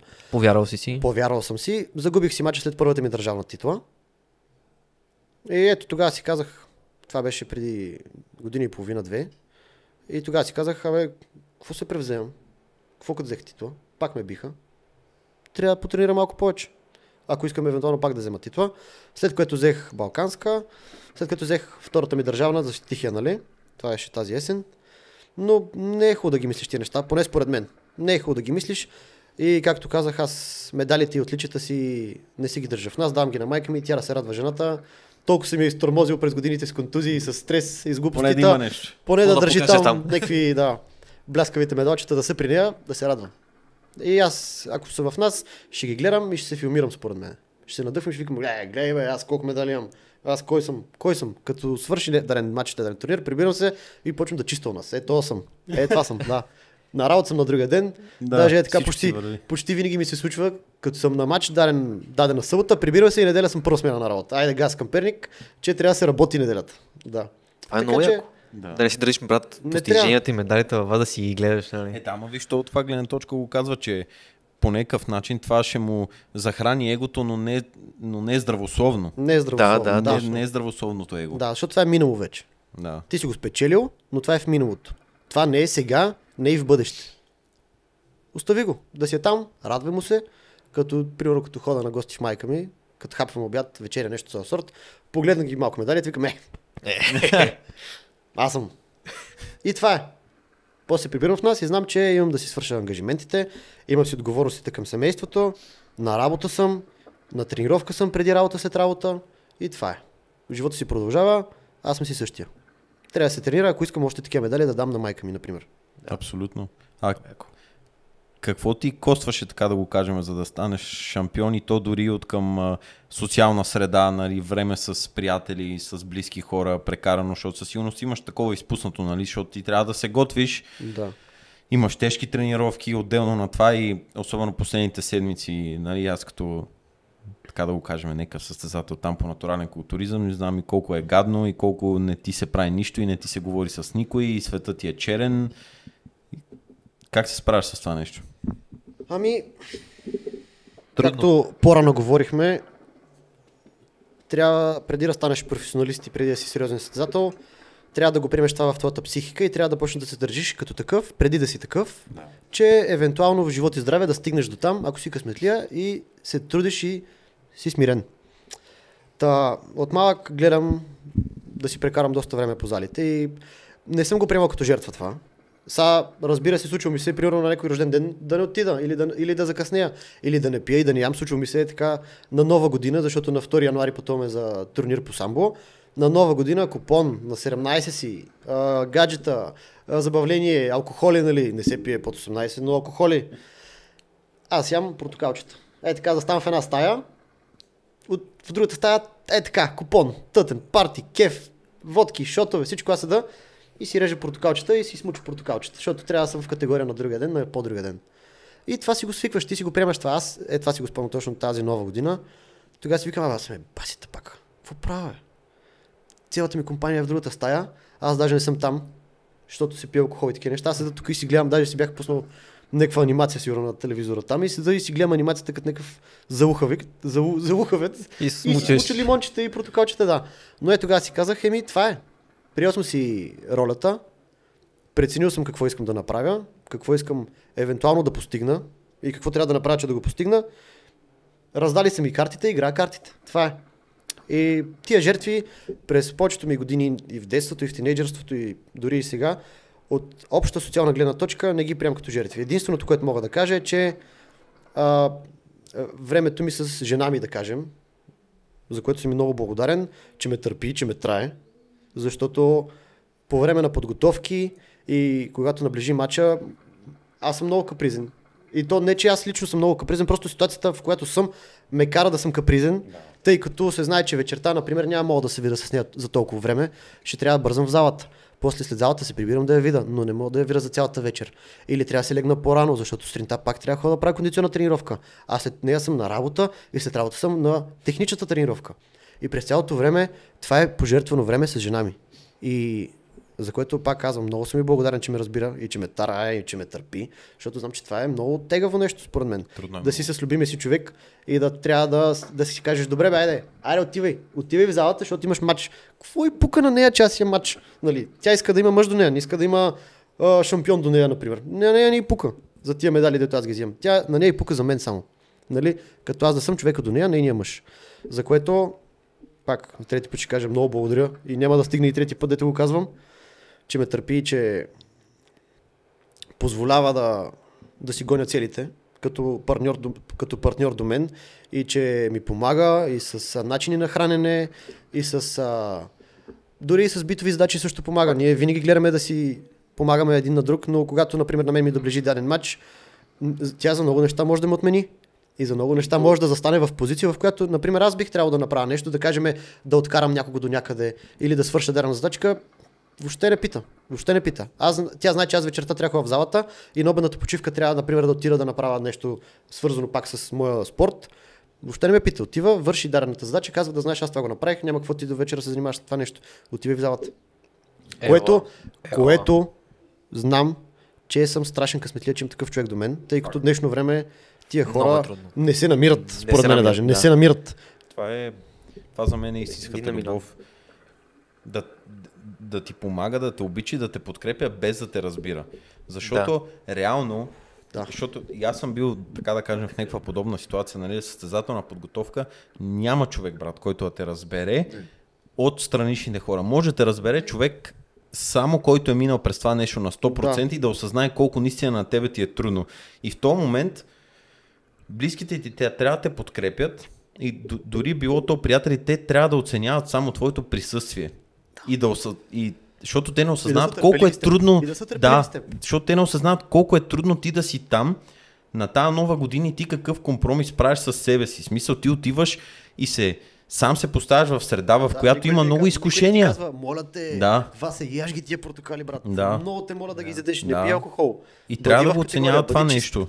Защото реално те не осъзнават каква жертва си направил ти да отидеш в среда, в която има толкова много изкушения и ти трябва да устоиш на цялото това нещо, защото си имаш дадена цел, но въпреки това ти си проявил уважение към тях, макар и да не си на 100% функционален, да не можеш да се забавляваш, пак си там. Да, така е. Поздрави Ела за дейчето и знай, че си жена една на милион. Така е, точно така. И нека за младото общество това да е много голям пример и за всички. Не само ние сме за момчета, тя за момичета и така. Точно така, ето, примерно като се хванахме с нея, аз тогава почнах да зажена успехи. Защото имах жена до мен, която тогава беше още момиче, която ме караше аз да съм по-добра версия на себе си. Примерно вика, аре малко стегни се, дай направи това нещо, примерно започни тази работа или завърши този курс или каквото ще да е. Пробвай да направиш това, пробвай това. И аз ако съм без нея, може би просто ще си ходя на тренировчици, ще си фана някаква работа, колкото да съм си аз себе си. Си издържаш, да ти е добре. Пей сърце и това е. Но когато имаш човек, към когото трябва да имаш отговорности, да го уважаваш, да го обичаш и да се грижиш за него, както той се грижи за теб, трябва да се развиваш. Да. И в някои моменти, точно тези ситуации, в които този човек трябва да те надъха, да те мотивира, да те побутне малко, да ти даде инерция, понякога може да излезе и по крив начин. С едно те мачка, с едно ти казва, аре стегни си нещо от сорт. Тогава е много тънка граница този човек как ще процедира с теб. Как ще подходи, или как ти с него, разбира се. Това е двупосочна пътека, така да се каже.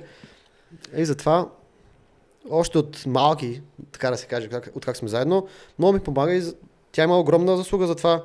Аз докъде съм стигнал в спорта и в живота, без значение, нали, че съм спортист активен, дори да бях просто каквото ще да е, художник, артист, няма значение. Просто нещо, което правиш за себе си, изцяло за себе си, твоята страст.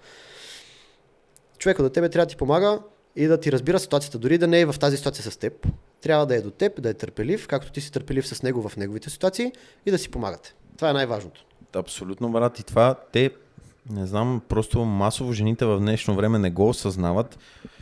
Какъв драйв може да даде това на един мъж, когато жената ти каже, давай, аз съм с тебе, ти си най-добрия, ще се справиш, или пък... Вярвам дори вярвам в теб, или дори пък да е негативният аспект, както ти спомена, аре стегни се малко, направи това, направи онова. Да. Въобще не осъзнават колко сила ти дава това на тебе да продължаваш напред и да драпаш. Да. Защото, каквото и да си говорим, брат, ние всичките неща, които ги правим в този живот и от чисто финансов аспект, ние ги правим заради жените, брат. Имам пред, на тебе въобще не ти е проблем ти да си живееш супер примитивно, да правиш едно и също нещо и да ти е супер добре. Това ще ми е така топ, разбираш ли? Да. Само ще тренирам и само ще хора да нещо да бутам там, да изкарам парите, да си плата тренировките и да си ям. Факт. Не ти трябва нищо. Това ми е 1000% от ежедневието. Обаче, когато имаш човек до теб, за когото трябва да си грижиш, трябва да си мъж на място, както и тя трябва да е жена на място, това те развива. И така се развива човек правилно и здравословно в живота. Факт. Младите хора трябва да го знаете това. Защото иначе не става. Не става. Нещо време е много трудно това да се прави. Това са, нали, вече влизаме в някакви такива не спортни теми, а социални теми, но е много важно. Тъй като в каквато и сфера и аспект ти искаш да си успешен, трябва да си заобиколен от правилните хора и най-вече, ако имаш късмет да имаш партньор до тебе, този партньор трябва да те бута по правилните начини. Именно. Да те подкрепя. Да, защото иначе ще е много по-трудно, но пък това е, виж колко интересна разликата в психологията и те жените се чудят, добре бе, как така може да правите едно и също нещо и да ви е кеф. Мисъл, е така. Ние сме си супер примитивни. Да, и в следващия живот ще съм същия сигурно. Пак ще си го искам това. Да. Обаче всичко го правиме заради тех, нали? Ти намираш си по-добра работа, за да можеш да осигуриш по-добър живот, да можеш да осигуриш някакви преживявания, нали? Да заведеш някъде на почивка. Заедно, да сте щастливи. Точно така. Да. И тя от нейна страна би трябвало да ти даде разбиране и подкрепа и любов. Абсолютно. Защото иначе... Това е такава сделка, в която, нали, има актив и от двете страни много. Просто това е актив и разбиране. Компромис и търпение, това е. Да, и то е много интересно, брат, защото компромисите са от двете страни, но просто се случва в дадена ситуация едната страна да прави повече компромиси. Нали? Примерно, когато ти си подготовка, тя прави повече компромиси. Да. Друг път пък, когато тя е затруднена положение, ти правиш повече компромиси. Нали? 50 на 50 са пълни глупости. Точно така, никога не е 50 на 50. Никога не е. Ако е 50 на 50, даже... Какво става тук? Нали? Да, има нещо. Нещо има гнило. Нещо сме много, нали, еднакви сме. Нали. А като си говорим тук за преживявания и за, нали, за почивки, за пари, има ли хляб като цяло в спорта и какъв е финансовия аспект на спорта в България? Не само в България. Според мен, аз мога да кажа, твърда, че имам мнение, компетентно мнение само в бойните среди, нали? Тъй като това е моето нещо. Не само в България, според мен, в спорта, ако не си в първите топ 5-10% в професионалния спорт, в който реално можеш да изкараш пари, много е тегаво. Реално, лично аз съм на мнението, че който се е хванал да се занимава професионално с спорт, за да изкара пари от него, е пълен глупак. Защото спорта ти дава много неща, но много трудно. Спорта в 90% от времето, точно пак ви казвам, първите 5 и първите 10% в спорта са бизнес. Там е шоуто, бизнеса, развлечението, пей-първютата, евентите, в които се плащат парите, договорите и там може да си уредиш живота, така да се каже. Но тия другите 90% в спорта, които са ужасно много 9 към 1, там изцяло трябва да е любов и страст. С която любов и страст можеш да стигнеш до върха, но ако нямаш любов и страст, ако си да кажем, бобката си вика, сега ставам шампион. Сега ставам шампион по ММА. Примерно, защото искам кинти. Бате, по-добре си хвани една хубава нормална работа и си вади кинти от нея. Защото много по-добре е да си вадиш спокойния хляб по някакъв начин, който спокоен хляб и спокойната позиция, която имаш, работа, ако си късметлия да имаш, може да ти позволи ти да градиш спорта. Защото спорта може да ти даде име, имидж, може да ти даде контакти, връзки, може да изгради много неща, но черно на бяло ти с мачове не можеш да се изхранваш. Просто е невъзможно. Печелят ли се въобще пари от мача? Печелят се в галите, като играш на гала вечери, печелиш пари, тъй като там се подписва се договор, казва се, за да участваш и да се появиш на матча, получаваш хикс сума. Да. За да спечелиш, получаваш бонус сума. И това е договарянето, след което тази сума може да се разпредели между теб, между треньора ти, между менеджера, ако имаш менеджер, в клуба ти може да се остави дадена сума да подпомогнеш клуба. Но чисто от състезателна гледна точка, трябва да си пълен глупак, за да мислиш, че може да си скараш пари, да си кажеш, леле, сега ще ходя на почивки с тия пари, ще ходя на Бора, ще си купа нова кола, ще си направя ремонт на село. Тия неща не стават така, не стават със спорт. Поне в бойните среди е така. И честно да ви кажа, ето, примерно, момчетата, които са около мен, мъжете, пичовете, които също са с титли, шампиони са, нито един от тях не го прави това за пари. Всеки го прави само чисто и от любов и страст към спорта, защото той иска да е там и той иска да се развие като боец, като атлет, като професионалист. Просто той иска за себе си да го направи това. Не иска да каже, виж тази пачка, където ти докарах в нас от този матч, дето изиграх. Това не е така. Ти го правиш само изцяло от любов, защото това е бой. Има 99 начина, по които можеш много по-добре да изкараш пари, с много по-малък риск за здравето. Да. Буквално, не знам, стани инструктор по скачане с парашут, разбираш ли? В смисъл, ще ти плащат по-добре и ще ти правиш пак кефа. Но няма те бият в главата, нали? И другото там е по-регулирано, защото там си има, нали, сега малко глупав пример давам, но ме разбират. Няма значение, да, разбирате ме. Ти отиваш там да се биеш. Да. Трябва да си пълен глупак, за да ходиш да се биеш, така само единствено за пари. Това е много яко, дори като замислиме в която и да е сфера, независимо само от спорта, ако тръгнеш да правиш нещо за пари, няма да стане. Да, аз просто за спорта, нали, там мнение, но вие може да го кажете по другата, аспект. да. Ако тръгнете да правите нещо за пари, няма да стане. Ето, примерно с Васко цяла седмица сме били на работа, какво ще и сега този уикенд сме го делили само за канал и само за видеа и какво ли не, от сутрин до вечер. Да си начешете душата е така. Да, и даже правим един влог, който ще го кръстиме, скъсахме си газа от работа за 0 лева. Разбираш ли? Защото няма изкараме от това нищо. Буквално нищо. Но го правим с кеф. И като си погледнем с него и се върнем назад парите видеа и сега докъде сме стигнали, нали, катериме стълбата. Някой ден това ще отплати. Нали, надяваме се. Да. Аз ви следя от началото. Даже смея да кажа, че с жена ми сме едни от първите ви сабскрайбъри. Точно така. И сме си сложили нотификации, нали? Цък, хоп, айде ново клипче, сега да ме го гледаме.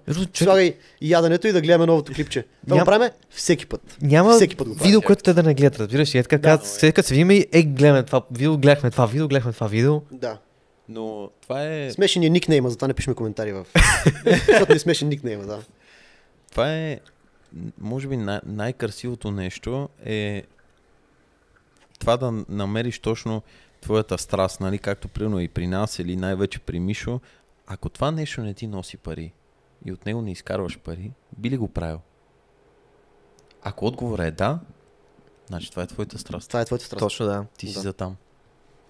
Ако отговорът е не, значи намери си нещо друго най-вероятно, което ще ти доставя повече удоволствие. Именно, защото... Ако си късметлия. Защото много хора нямат призвание, не са намерили страст и просто живеят и така. Да. Което е загуба. Загуба на преживяване. Иначе на тримата ни е ясно, че това време, което влагаме в, така да кажем, нашите неща, които правим с страст, ако използваме това време да го влагаме в нещо, което да изкарваме пари, ще изкарваме много повече пари. Нали? Генерално. Така е. Но как ще се чувстваш? Именно. Защото, да кажем, ето ти имаш една позиция, която през седмицата ти дава заплатата за месеца, заплатата за годината, можеш да живееш спокойно, можеш да си позволяваш неща с тази сума пари, която получаваш всеки месец от работата, която вършиш. Ако си късметлия, тази работа ще е приятна, ще е доволна, ще вършиш с удоволствие, ще си добър в нея. Но ако я нямаш тази работа и се занимаваш само с това, което обичаш, ти пак няма да си добре. Защото реално не можеш да живееш нормално. Обаче от другата гледна точка, ако се занимаваш само с работа и си казваш, добре, но ако, например, вие, ако не правиме клипове по цял ден, ако не каниме гости, ако не такова и работиме просто на втора работа, супер, ще имате, да кажем, двойно или тройно повече пари. Ама неделя вечерта, като си легнеш, ще си скапан, ще си тъжен и понеделник няма ти е кеф да станеш. Именно, да. Ще си викаш, айде пак са. Пак поредна седмица тъпоти. А не е така, например, уикенда, както вие сте си отделили 2 дни изцяло за гости, за продукция, за снимки, за рецепти, за каквото ще да не, за каквото ли сте измислили да правите с кеф и с удоволствие. Цялата ви седмица бъхтане и труд минава леко, минава с очакване да направите нещо, което обичате да направите. И това е баланс и хармония, която постигнали се, за мен човек е успял. Между другото, за рецепти, те нямат и рецепта, която да не са пробвали, която сме пуснали. Смятай. Сега ще видиш новата, ще е брутална. Имаше едни такива протеинови пици. Брутални са. Да, Брутални те са. са много яки. Сега новата рецепта ще изкефи. На нощите смени си правим много често такива пици. Верно? Да, Феноменално. Сега ще правим за протеиново брауни. топ. Да. Топ. Ще стане... Екстра. Да. Мега. Пускам. Искам сега да си коментираме, защото това ми стана, впрочем, като регулярен въпрос към всеки един гост. Давай бе, да. Тебе тази тема те просто те... Какво? Отвътре те такова, разбираш. Едната тема, която мен много ме пали, нали, е ред пила по принцип Да. да си коментираме за мъже и жени взаимоотношения, но ние да кажем, че си изкоментирахме до някаква степен как Да. да стоят нещата. А коя е другата? Другата тема е, аз почти всеки гост го питам за ситуацията с Спаси Емо Каменов. Защото дълбоко нали, си дойдем на защитавам думата на моето подкаста. мнение, но тук вече Стига толкова мисля, спорт. че сме на едно мнение. Да. Стига толкова спорт. Какво мислиш ти за тази ситуация? Така, първо, аз това предаване не съм го следял активно, че да знам в детайли какво се е случило, кое е довело до тази ситуация, до този шамари като цяло, нали, детайлите не ги знам. Но, от друга гледна точка, ние си говорихме, нали, за това малко В по-рано, камера. преди снимките, да. Не знам дали има прав човек в тази ситуация. Пак казвам, не знам детайлите, но за мен това да се търси изцяло пасифизъм от мъжка гледна точка, за мен е грешно. За мен е криво разбрано и за мен това не е роля, която трябва да се поема от един мъж. Да кажем, когато има даден провокатор, човек, който не си е в позицията и който си излезе от територията, дали е социална територия или друг вид територия, когато си излезе от тази територия и да кажем настъпи нечия опашка на по-горен човек, в каквато и да е иерархия, трябва да бъде регулиран. Така да се каже, да му се каже по някакъв начин. Нали, казването е образно казано. Дали ще му се повиши тон, дали ще му се направи забележка, дали ще му се удари шамар. Случва се. Живота продължава, но за мен тези ситуации понякога учат на много неща, ако, разбира се, тази агресия, която е проявена от по-горния човек, социално по-горния човек или иерархично по-горния човек, е направено по правилен начин. В случая, пак казвам, не я знам тази ситуация, не сме гледали в детайли, но аз не съм против това от време на време по-възрастен човек да сецне по-млад човек, който е житейски няма толкова опит, който си изляза от позицията, който е направил провокация, която не е била нужна. Сам може този Емо Каменов, нали, човека, може и той по някакъв начин да е прекалил с шамара, но не мисля, че е прекалил. Според мен е хубаво всеки един мъж през живота си. Нали, в момента гледаме мъжка гледна точка. Не коментираме изобщо с женския пол и там какво се случва. Това е изцяло за мен табу, нали, тия неща да се пренасят към другия пол. Но за мен всеки един мъж в живота си поне един път трябва да изяде един хубав пердах. Факт. Ако не изядеш един хубав пердах, поне един хубав шамар да изядеш. Защото ние сме бозайници. Аз съм на мнението, че в основата си на човека е едно животно. И в крайна сметка, например, да дадем някаква ситуация, става някаква ядрена война, ставаме диваци, ставаме като в сериала Живите мъртви, например, и се стига до това, кой ще яде. Кой ще яде хляба, дето е намерил в мазето, например. Кой ще го вземе? По-активния, по-доминиращия мъж. И ти, ако не си справил в такава ситуация, ако не си бил поставен, за да видиш как ще реагираш и как психиката ще ти понесе дадена ситуация такава, като мъж говоря, цял като мъж, даже като изграден мъж, като младо момче, нали, също като тинейджър, да, но като мъж, ако не си изправен в такава ситуация да знаеш как да реагираш или как ще го понесеш това психически, емоционално, душевно, за мен това е пропуск. За мен това е нещо, което всеки човек трябва да преживее, всеки мъж трябва да преживее. Един хубав пердак да изядеш, едно шамарче да изядеш, за да знаеш, че не си на място, за да знаеш, че нещо си направил не като хората и като направиш нещо грешно в този живот, има последствия. И тия последствия могат да се покажат по правилен начин, което е перфектно, което може да промени човек в добър вариант за цял живот. Може да се покаже по грешен начин и малко да те понарани повече.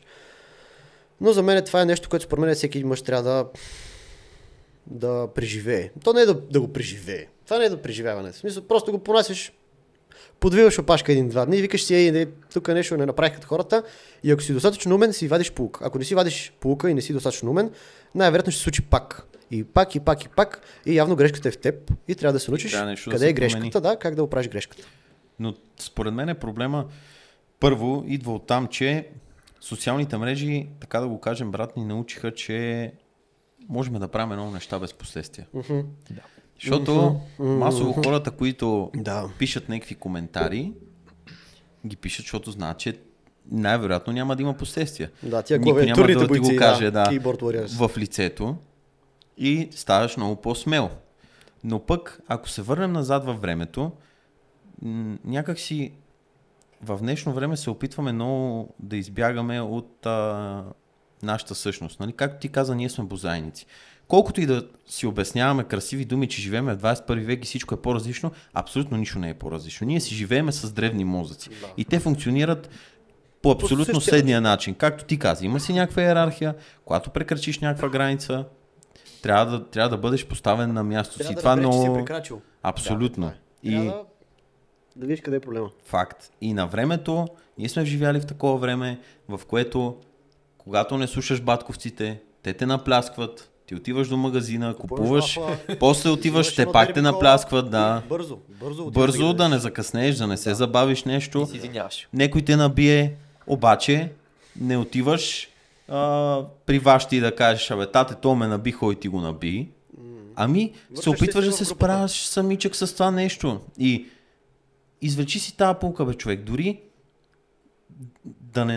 да не направиш нищо в конкретната ситуация, да не се защитиш, това нека да ти бъде достатъчна мотивация ти да се промениш и след време да не бъдеш такъв човек, който може да бъде мачкан, да се подобриш, да почнеш да тренираш, да се запишеш на боен спорт, защото реално като замислиме, брат, днешно време казарма няма. Да.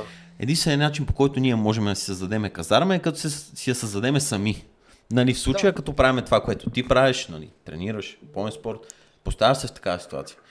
Да преминеш този процес на manhood, нали, така на възмъжаване, така да го кажем. Мъжеството да се развие хубаво, правилно. Точно така. И е глупаво, ама изключително глупаво. Аз много си изнервям да си мислиме, че живеем в света на грижовните мечета, където всичко е прекрасно и няма насилие. Не бе, човек, насилие винаги ще има. И не можем ние да го бориме с лозунги и с всеки такива пасивни неща. Реално, практически, ако се замислиме, как се бори насилник? Как се бори? С някой човек, който е по-силен от него. Така. Насилие се бори пак с насилие. Човек с правилна нагласа. Но човек с правилната нагласа.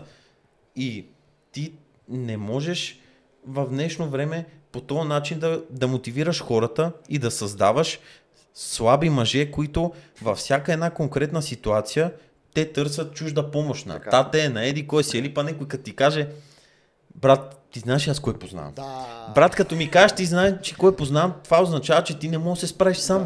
Ама ти си тук сега, ти трябва да се справиш тази не някого, на когото мога да звъннеш. Да.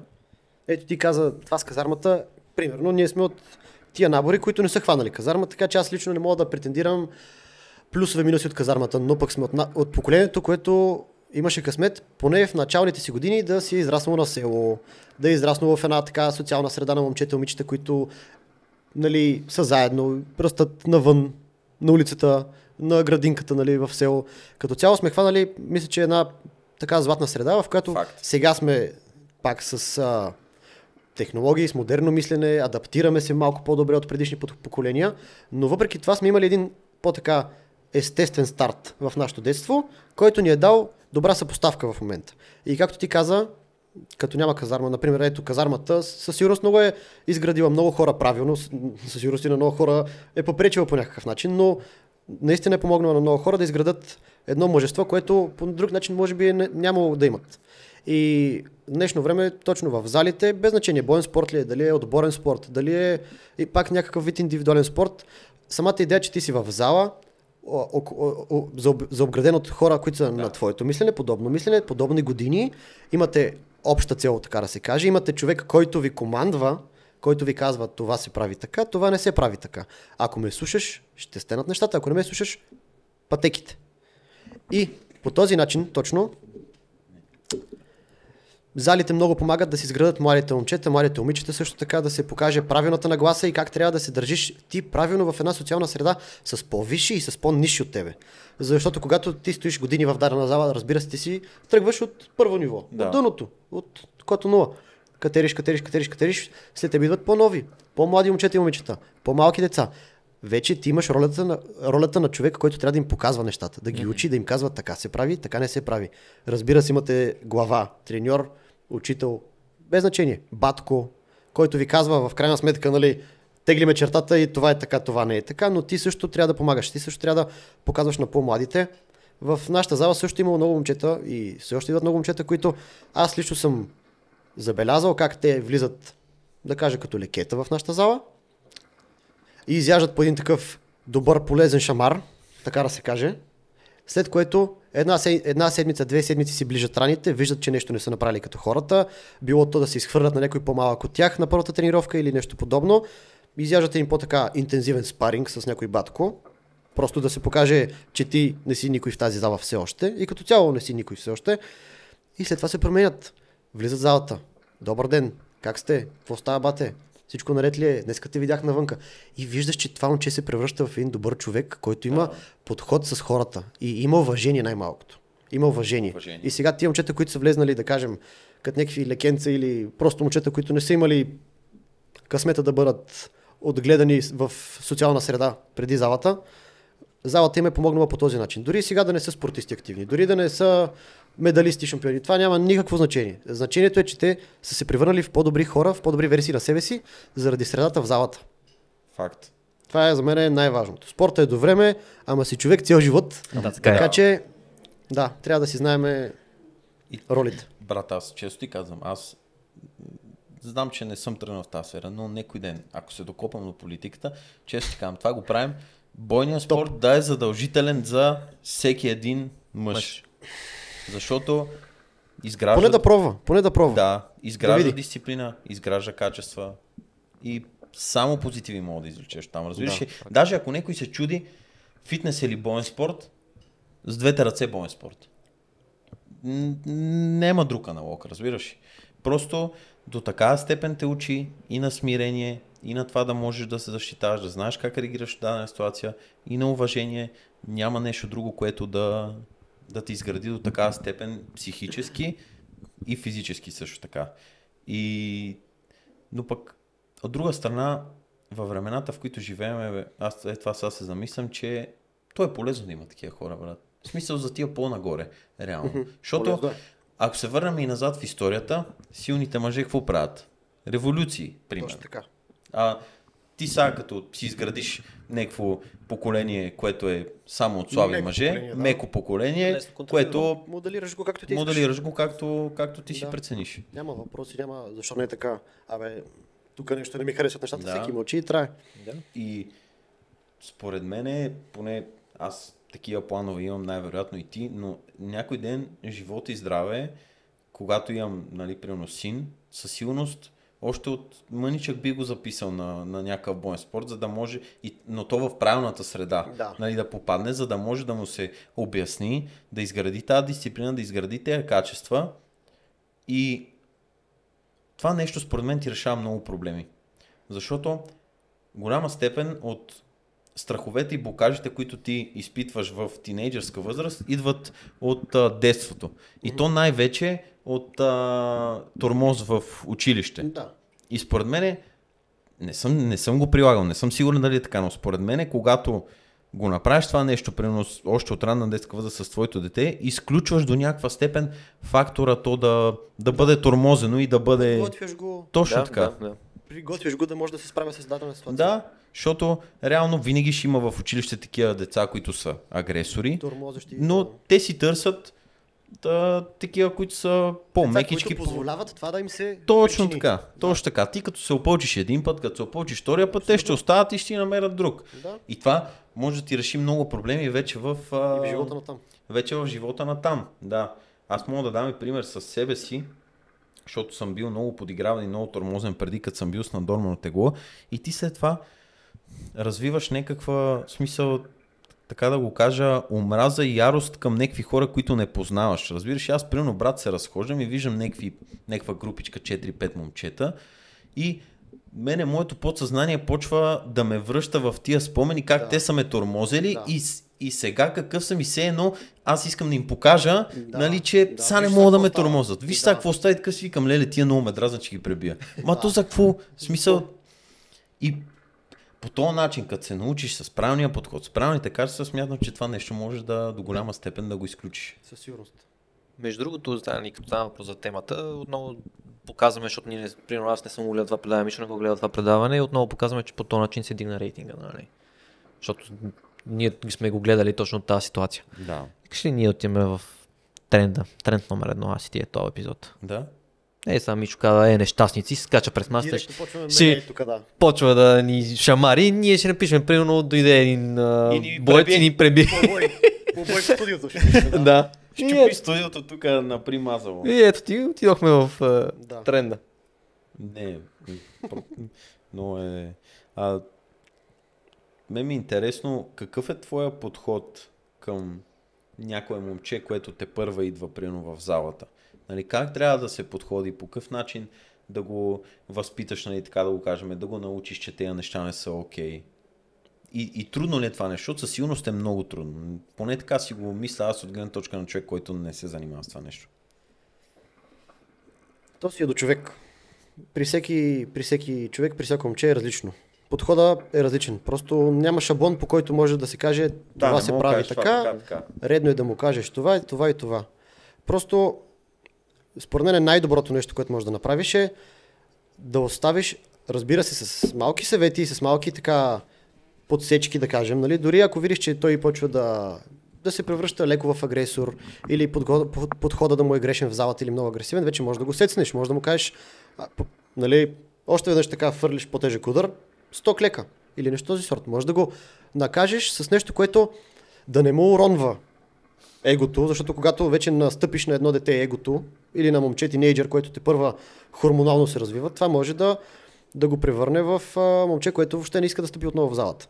Но ако му покажеш по някакъв по-дисциплиниран начин, че дадени ходове не са правилни, не са редни, много лесно можеш да го, съвсем леко, с много тънка настройка да го пуснеш по правилния път. Другото, което е според мен, че трябва да оставиш самата среда. Ако с времето и с годините в един клуб спортен или в дадена зала е изградена една правилна среда от момчета и момичета, които се държат правилно един с друг, тренират качествено, напъват се както трябва и се вижда, че няма дали излишно усилие, дали преструвки, дали подигравки, без значение, тия неща са изключени. Трябва да оставиш самата среда да научи човек. Защото ако ти започнеш да му четеш едни лекции, сега седни сега тук 20 минути да поговорим, ти какво направи грешно днес, нали? Това дете го губиш го, защото най-вероятно това детето това го е чуло и в къщи, в училище го е чуло от някой учител, на който учител не му се занимава толкова с това дете, може навън да го е чуло от някой по-възрастен човек. Ти просто трябва да му подадеш една наистина правилна, контролирана среда, която сама да го изгради, която не му уронваш егото, не го сетваш, не му се караш пред всичките да го унижиш, нали? Да. Това може дете да го види като унижение. Да. Трябва да оставиш средата сама да му покаже как се правят едни неща и то, тъй като влезе едно дете в една зала и види батковците и как се държат и как тренират и какви отношения имат едни с други и то си казва, аз искам да съм като тях. Искам аз да съм успешен състезател и да ме харесват в залата. Искам и на мене ми казват, много си добър ме пичиш след някакво време и хората са много адаптивни същества. Ако го оставиш един човек да се адаптира по правилен начин, особено в детски години, в тинейджерски години, според мен точно средата много лесно може да го моделира и да го изгради сама. С, разбира се, тънките настройки от батковците, от каките, нали, някое друго така образно шамарче или някоя забележка или от треньора да се направи корекция. Това стига. Да. По-малко точни настройки от човека, достатъчно настройки, но не много. И другото е вече развитие в средата. Кое е най-важното нещо, на което учиш твоите ученици? Човек. Честно да ти кажа, преди, когато бях по-активен треньор, когато съм имал и мои ученици на бокс и мои състезатели, тогава много се опитвах да им вкарам дисциплината, която аз съм се изградил през годините. Много се опитвах, защото лично аз не се имам за талантлив човек. Вие казахте по-рано, че и е факт според мен, че дисциплината винаги бие таланта. Аз не се имам за талантлив човек, тъй като през всичките си години съм виждал как момчета, които по-малко тренират от мене, се справят по-добре от мене в началото и в средата на кариерата ми. И съм го забелязал. Това приел съм тия факти и съм си казал, мамка му, ще трябва да се тренира много. Ще трябва да се тренира много повече от другите, за да може да си евентуално конкуренция тяхна. И тази дисциплина за мен е ключов елемент в спорта или в която и да е друга среда в живота. И се опитвах наистина много да я вкарам тази дисциплина в децата. Не по някакви агресивни начини, просто с тренировките, които им давах. Дълги тренировки, трудни тренировки, етап след етап в тренировката. Обаче не всеки човек това може да го възприеме. Не всеки човек има този капацитет за дисциплина, който се изисква в този спорт и това го видях с времето, разбира се, като видя, че от 5 момчета 2-3 прихванат дисциплина, обаче 1-2 просто не вдеват, просто седат и виждаш, че скатават и виждаш, че в момента, в който ти се обърнеш и го видиш в огледалото, но той не те вижда, че го гледаш в огледалото, той вече остава гирите или почва нещо да си чувърка, викаме, няма да стане. Виж, ти му даваш, просто човека не е така изграден. И опитвах се тази дисциплина много години да я давам, да се опитам да я предам на по-малките от мен. Сега днешно време, последните ми години в нашия ММА клуб, когато видя едно момче да се развива по правилен начин или момиче, няма значение, но повечето са момчета в нашия клуб, като видя, че едно момче иска да се развива и че се старае, просто когато ме пита въпрос, винаги му обръщам внимание. Това е. Просто му обръщам внимание, защото той, за да ме пита, се е престрашил. Казал си, сега ще отида при Михаил и ще трябва да го питам нещо и той какво ще ми каже, нали? И тогава си казвам, ето го, момчето се е престрашило, излязло си от зоната на комфорта в социалната гледна точка и е дошло по правилен начин. Питало ме, бате Мишо, той е удар как да го изпълня, тук на това влизане, като искам да го съборя, как да приходя, нали? Давам му всичко, което той иска да знае, показвам му го втори, трети път и другото е, пак, казвам ви, оставям средата да развие момчето, да. Защото лично аз през изграждането си като спортист в началото имах много примери, които се опитвах да взимам от по-големи. После така се стекоха обстоятелствата, че дълги години съм тренирал предимно сам, без клуб, без партньори, просто сам тренирам. Сам. Търся като номад различни клубове, отивам, тренирам в този клуб. Клуба се разпадне, графика не ми е удобен, отивам в втори клуб, отивам в трети клуб, отивам в пета-шеста зала. И свикнах сам да си налагам цели, които цели да си ги гоня. И според мен това е хубаво нещо. Благодаря. Според мен това е също хубаво нещо, което по-малките от мен, ако могат да го вземат, сам да си полагаш цели, а не да гледаш постоянно хората над тебе. Защото рано или късно ти ще стигнеш до едно високо ниво, ако продължаваш да работиш и вече ти ще си човека над хората. Над старата социална среда. И ако си още с онзи менталитет да гледам ти над мене, няма да се получат нещата. В каквото и да се хванеш да работиш или да се вземеш да развиваш или да се буташ. Yeah. И лично това за мен е хубаво и положително качество човек да има в спорта също. Да можеш да си сложиш едни цели, разбира се, е хубаво да имаш ментор. Ако имаш ментор, си късметлия, човек, който да те разбира. В случая моят треньор, имам късмета да съм с моят треньор, нали, говорихме за това вече. Но в същото време да знаеш, че ти си ти и че ти трябва да постигнеш нещо, което искаш да си сложиш евентуално. Ако си късметлия, имаш характер, слагаш си целта, почваш да буташ за тази цел и рано или късно ти трябва да си в ролята на водещия. И тогава вече не трябва да гледаш хората на тебе, според мен. Трябва само да гледаш ти докъде можеш да стигнеш, докъде можеш да избуташ на макс до край. Това е. Защото ако дори като пораснеш, ето в случая, когато едно момче вече възмъже, отиде на мъжките групи да играе, да кажем ММА или граплинг или бокс, няма значение. Ако ти останеш с този менталитет, който си от детството, което е да го гледам този батко как играе, искам аз да хвърлям тия комбинации, искам аз така да ги бия. Не си този човек. Ти си ти и ти трябва да играеш по твоя си начин. И ще излезеш срещу човек, който е с този менталитет, ти ще си с този менталитет, който е да гледам тия срещу мене, а той ще излезе само сам със себе си срещу тебе. И ще сгъне. И ще бие, да. Да, ще сгъне. Това е много яко. Много яко, да. Но това, което също много хора не знаят и те гледат с лоша комутация, нали, защото ти спомена за някакво леко наказание. По принцип, в определението на думата дисциплина има наказание. Т.е. какво е дисциплина? Приспособяване към даден тип на поведение и прилагане на наказание за връщане, нали, към конкретното поведение. Но пък тук, нали, най-вероятно, както ти каза, е много тънък момента, нали, да му покажеш, че нещо не е направил, нали, като хората с някакво наказание, без да го отказваш, нали, от това нещо. Много е тънък. И това е много трудно, най-вероятно. Това е много трудно, наистина. Защото, нали, както говорихме, всеки човек е различен и може да имаш невероятен успех с едно момче, да му покажеш правилния път, но точно този похват да го приложиш на негов приятел и да го откажеш за винаги от спорта и като цяло да му попречиш на момчето да се развие. Да. Тънък е момента много. Ти ще да кажеш? Не. А какви са твоите планове за бъдещето в спорта? Нямам планове. Честно. Нямам планове. Винаги имаш някакви срокове и цели, които гониш като спортист, така е. Например, тази година също искам да запиша дадена гала вечер, искам да запиша победи, искам да взема още някоя шампионска титла, живи и здрави, да отида на граплинг, там да се представя добре. Но ето, като бях по-малък и като бях в този период на контузиите, за който говорихме, постоянно си имах една крайна цел, един дедлайн, който си бях поставил и това ме мачкаше много, защото аз си го бях поставил преди контузиите, този дедлайн, имах един план, който план исках да го постигна, да кажем, до 30 годишна възраст. Да. И всяка една контузия не ме спираше, ме връщаше назад. И аз изгарях, гниех, буквално гниех отвътре. Защото знам, че няма да се справя с този дедлайн, който съм си сложил вече, а аз, щом съм си го сложил, трябва да го изпълня. И много ме мъчеше това. Наистина ме тормозеше. Това ми е бил един от най-големите тормози в живота, сигурно. Точно това тормозане, което сам си прилагах върху себе си.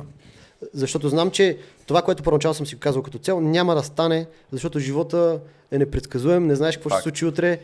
Да. Просто няма да е това, което ти си мислиш сега, да е утре най-вероятно. И като минах вече на мъжките възрастови групи да се състезавам и спорта стана спорт. И боевете станаха боеве, така да се каже. Там вече видях, че първо, бойните спортове са до време. Не може цял живот да си активен боец, активен спортист. И си казах, майната му, трябва да се забавлявам. Трябва да си правя кефа с това. Имам си хубава работа, имам си жена до мене, имам си добро семейство, имам добри приятели. Всичко ми е добре на мене. Късметлия съм, Бог ми е дал, което трябва да имам. Трябва да се забавлявам просто с този спорт. Защото, ако си слагам така цели, ето, сега имам 2-3 титли, супер, хубаво. Следващия мач излизам и ме чупат от бой. Ама е така, просто ме чупат от бой. Какво става? Всичките ми планове заминават на вятъра и аз съм пак в онзи момент, дето бях на 16 и седа в нас с шината и си лежа на леглото и гледам клипчетата на тия, дето съм ги бил, как те тренират, а аз не тренирам. И това мачка човек. Без значение каква е среда. Това мачка човек. Затова, като се хванеш с нещо, което ще го правиш и знаеш, че ще го правиш до едно време, до младите ти години, просто трябва да се забавляваш. И в момента, в който аз това направих промяната в моя менталитет и в моята мисловна нагласа, честно да ви кажа, мене тогава ми тръгнаха сериозните успехи. Тогава. Когато започнах да си казвам, добре, аз не стига, че си тормоза с сваляне на килограми, с дехидратации, с глад, с стрес, с това, че ме бият в главата пред хора, аз съм по къси панталонки, ме бият така пред някакви хора там в някаква клетка, седно съм петел. По-добре си правя кефа, защото достатъчно стрес си слагам сам на главата, никой не ме кара, никой не ме моля да се бият там, даже хората ме молят да не се бият там. Да. Сам си казвам, аз отивам там да се бия, ако не се забавлявам, за какво го правя? Да. И то реално, като се замислиш, брато, във всяка една сфера на живота нещата функционират по този начин. Когато и примерно дори с парите, когато спреш да се фокусираш върху това... Как да ги изкараш? Да, как да ги изкараш и колко и до кога да ги изкараш, до 30 съм милионер, нямам си какво да направя и живота ти показва, че няма да стане както... Не си прав, човек. Не си прав. Не стоят така нещата. Да. Света не е устроен по този начин. Това, което много ме кефи, което ти го спомена, е, че ти си благодарен. Защото много хора не осъзнават колко реално имат и не са благодарни. Да. И знаеш ли, това е нещо, което напоследък ми попадна от Библията. И некоя там притча, аз не ги знам точно. И нали, питат Исус как трябва да се молиш. И нали, той казва молитва, нали, трябва да кажеш Отче наш, който си е на небесата, така. И вика, той казва следното нещо. Вика, не бъдете като езичниците. Вика, не се молете за нещо конкретно, за някакви материални неща. Вика, оня горе знае какво да ти даде. Да, така е. И това е докато много... не го осъзнаеш... Да. И това е много сериозно, нали, се обвърза с това, което си коментираме, че реално като толкова много ги искаш тези неща, не ти се получават. Ти се моли да си здрав, бъди благодарен, той горе вече знае какво да ти даде. И ще ти го даде. Каквото определението, като бях малък също, като бях тинейджър, точно този дедлайн, който ви казах, че си бях сложил, аз пак бях супер, пак имах хубаво семейство, пак си имах добри приятели до мене, хубаво училище, спокоен живот. Но аз не бях щастлив. Аз си бях сложил тази цел в главата, която цел ме караше да не съм окей. Да не съм окей. И в момента, в който малко озрях, човек трябва да озрее просто. Рано или късно озрява. Ако е късметливо озрява, ако не си пак цял живот. Така да. И в момента, в който озрях и почнах наистина да благодаря за нещата, които са важни в живота и да оценявам нещата, които имам и са ми дадени, защото на мен също неща са ми дадени, не всичко съм си заработил, имам късмета да имам добро семейство. Това е късмета, човече, това е добрия живот. Всичко друго си го правиш за кеф. Ако не го правиш за кеф, пак казвам си пълен глупак. За мен това е много, много точно нещо. Избора е в ръцете на всеки един човек, без значение в работен аспект, личен аспект, и това е много важно хората да го разберат, че винаги може да промениш нещата, стига да искаш и да имаш желание. И просто не си струва да се оправдаваш с външната среда, защото по този начин не си помагаш. Ти когато имаш само негативни мисли в себе си, те се случват негативни неща. Така е. Да. Така е. Опитвах се много да манифествам като малък. Четох книги за манифестване, как да го правя. Добре, вярваш, че това работи? Честно, ако манифестването може да се погледне по много начини. Нали, не е само това да го пишеш в една тетрадка всяка сутрин след закуска и преди ядене, нали, пак да пишеш като някакъв ритуал. При някои хора може би така става. При мен не стана по този начин, с писането и повтарянето. Просто, както казахме, почнах да съм благодарен за нещата, които имам. И с тая позитивна нагласа, постоянно да знам, че имам добри неща в живота, че реално наистина съм късметлия с света, в който живея и атмосферата, която ме заобиколила. За мен това е манифестването, което на мен ми върши работа. На някои хора може да не им върши работа. На някои хора е точно това. Отваряш си тетрадката всяка сутрин с кафето и си пишеш 10 реда, да кажем, че искаш днеска да си най-добрия на работа или да си мега пич. При мен беше точно това. Да благодаря за нещата, които имам. И когато почнах да правя това и да ми поозрее малко главичката, тогава вече се отпушиха нещата, в които исках така да почна да успявам и да продължавам да успявам. И да се развиваш. Да. И това е много яко, защото реално и на живота можеш да гледаш и от положителната, и от негативната страна. Винаги мога да си намериш нещо. Да. И това е готино, че ти си избрал да гледаш само позитивното нещо. И сега сещам за една не смешна случка, но това го бях слушал, Христо Попов го беше казал на Тота относно точно тази нагласта в подкаста. Вика, ако питаш, вика, тук цялата зала, как е живота в София? Вика, толкова различни мнения, че ще се дадат, че ти, вика, няма да повярваш, че ние живеем в един и същи град. Да. Пак абсолютно. Ментално. Нагласата. Зависи каква ти е нагласта. Дали е позитивна, защото мога да намериш и много позитиви, мога да намериш и много негативи. Да. И той пак е дал такива примери. Примерно пътуваш си някъде и гледаш едната страна на нещата е, гледаш скапания път. Да. Вика, дупките гледаш си, то Бойко нищо не е направил, пак изкраднал парите. Другата страна гледаш си през прозореца, природа, слънце, следобед, хубаво време, красота, например. примерно. Има нова работа, възможност. Точно така. Да. It's all in the mind. Трябва да обръщаш внимание на плюсовете. Това е. Винаги ще има минуси, винаги ще има плюсове. Просто кое подхранваш? Кое подхранваш? На кое подхранваш и на кое даваш сила. Именно. Да минем към привършване, освен. Минем към привършване. Че и то стана 4 без 15. 4 без 15. Топ. Последния въпрос. Най-важният въпрос, който задаваме на всеки гост. Готов ли си? Давай, стреляй. Крека ли жабето? Това от Сашо от Никва Старост беше тук и го казваме това, врато. И преди да кажем въпроса и той вика. Крека ли жабето? Спукахме се, разбираш. Феноменален. Спукахме се. Не, дай ти. Аз не го знам, добре. Какво е твоето защо? По-добре да бехме останали с крека ли жабето. По-лесен въпрос е това. Да. Момчета, какво да ви кажа? Защо? Генерално говорим, не само за спорта, Да. генерално.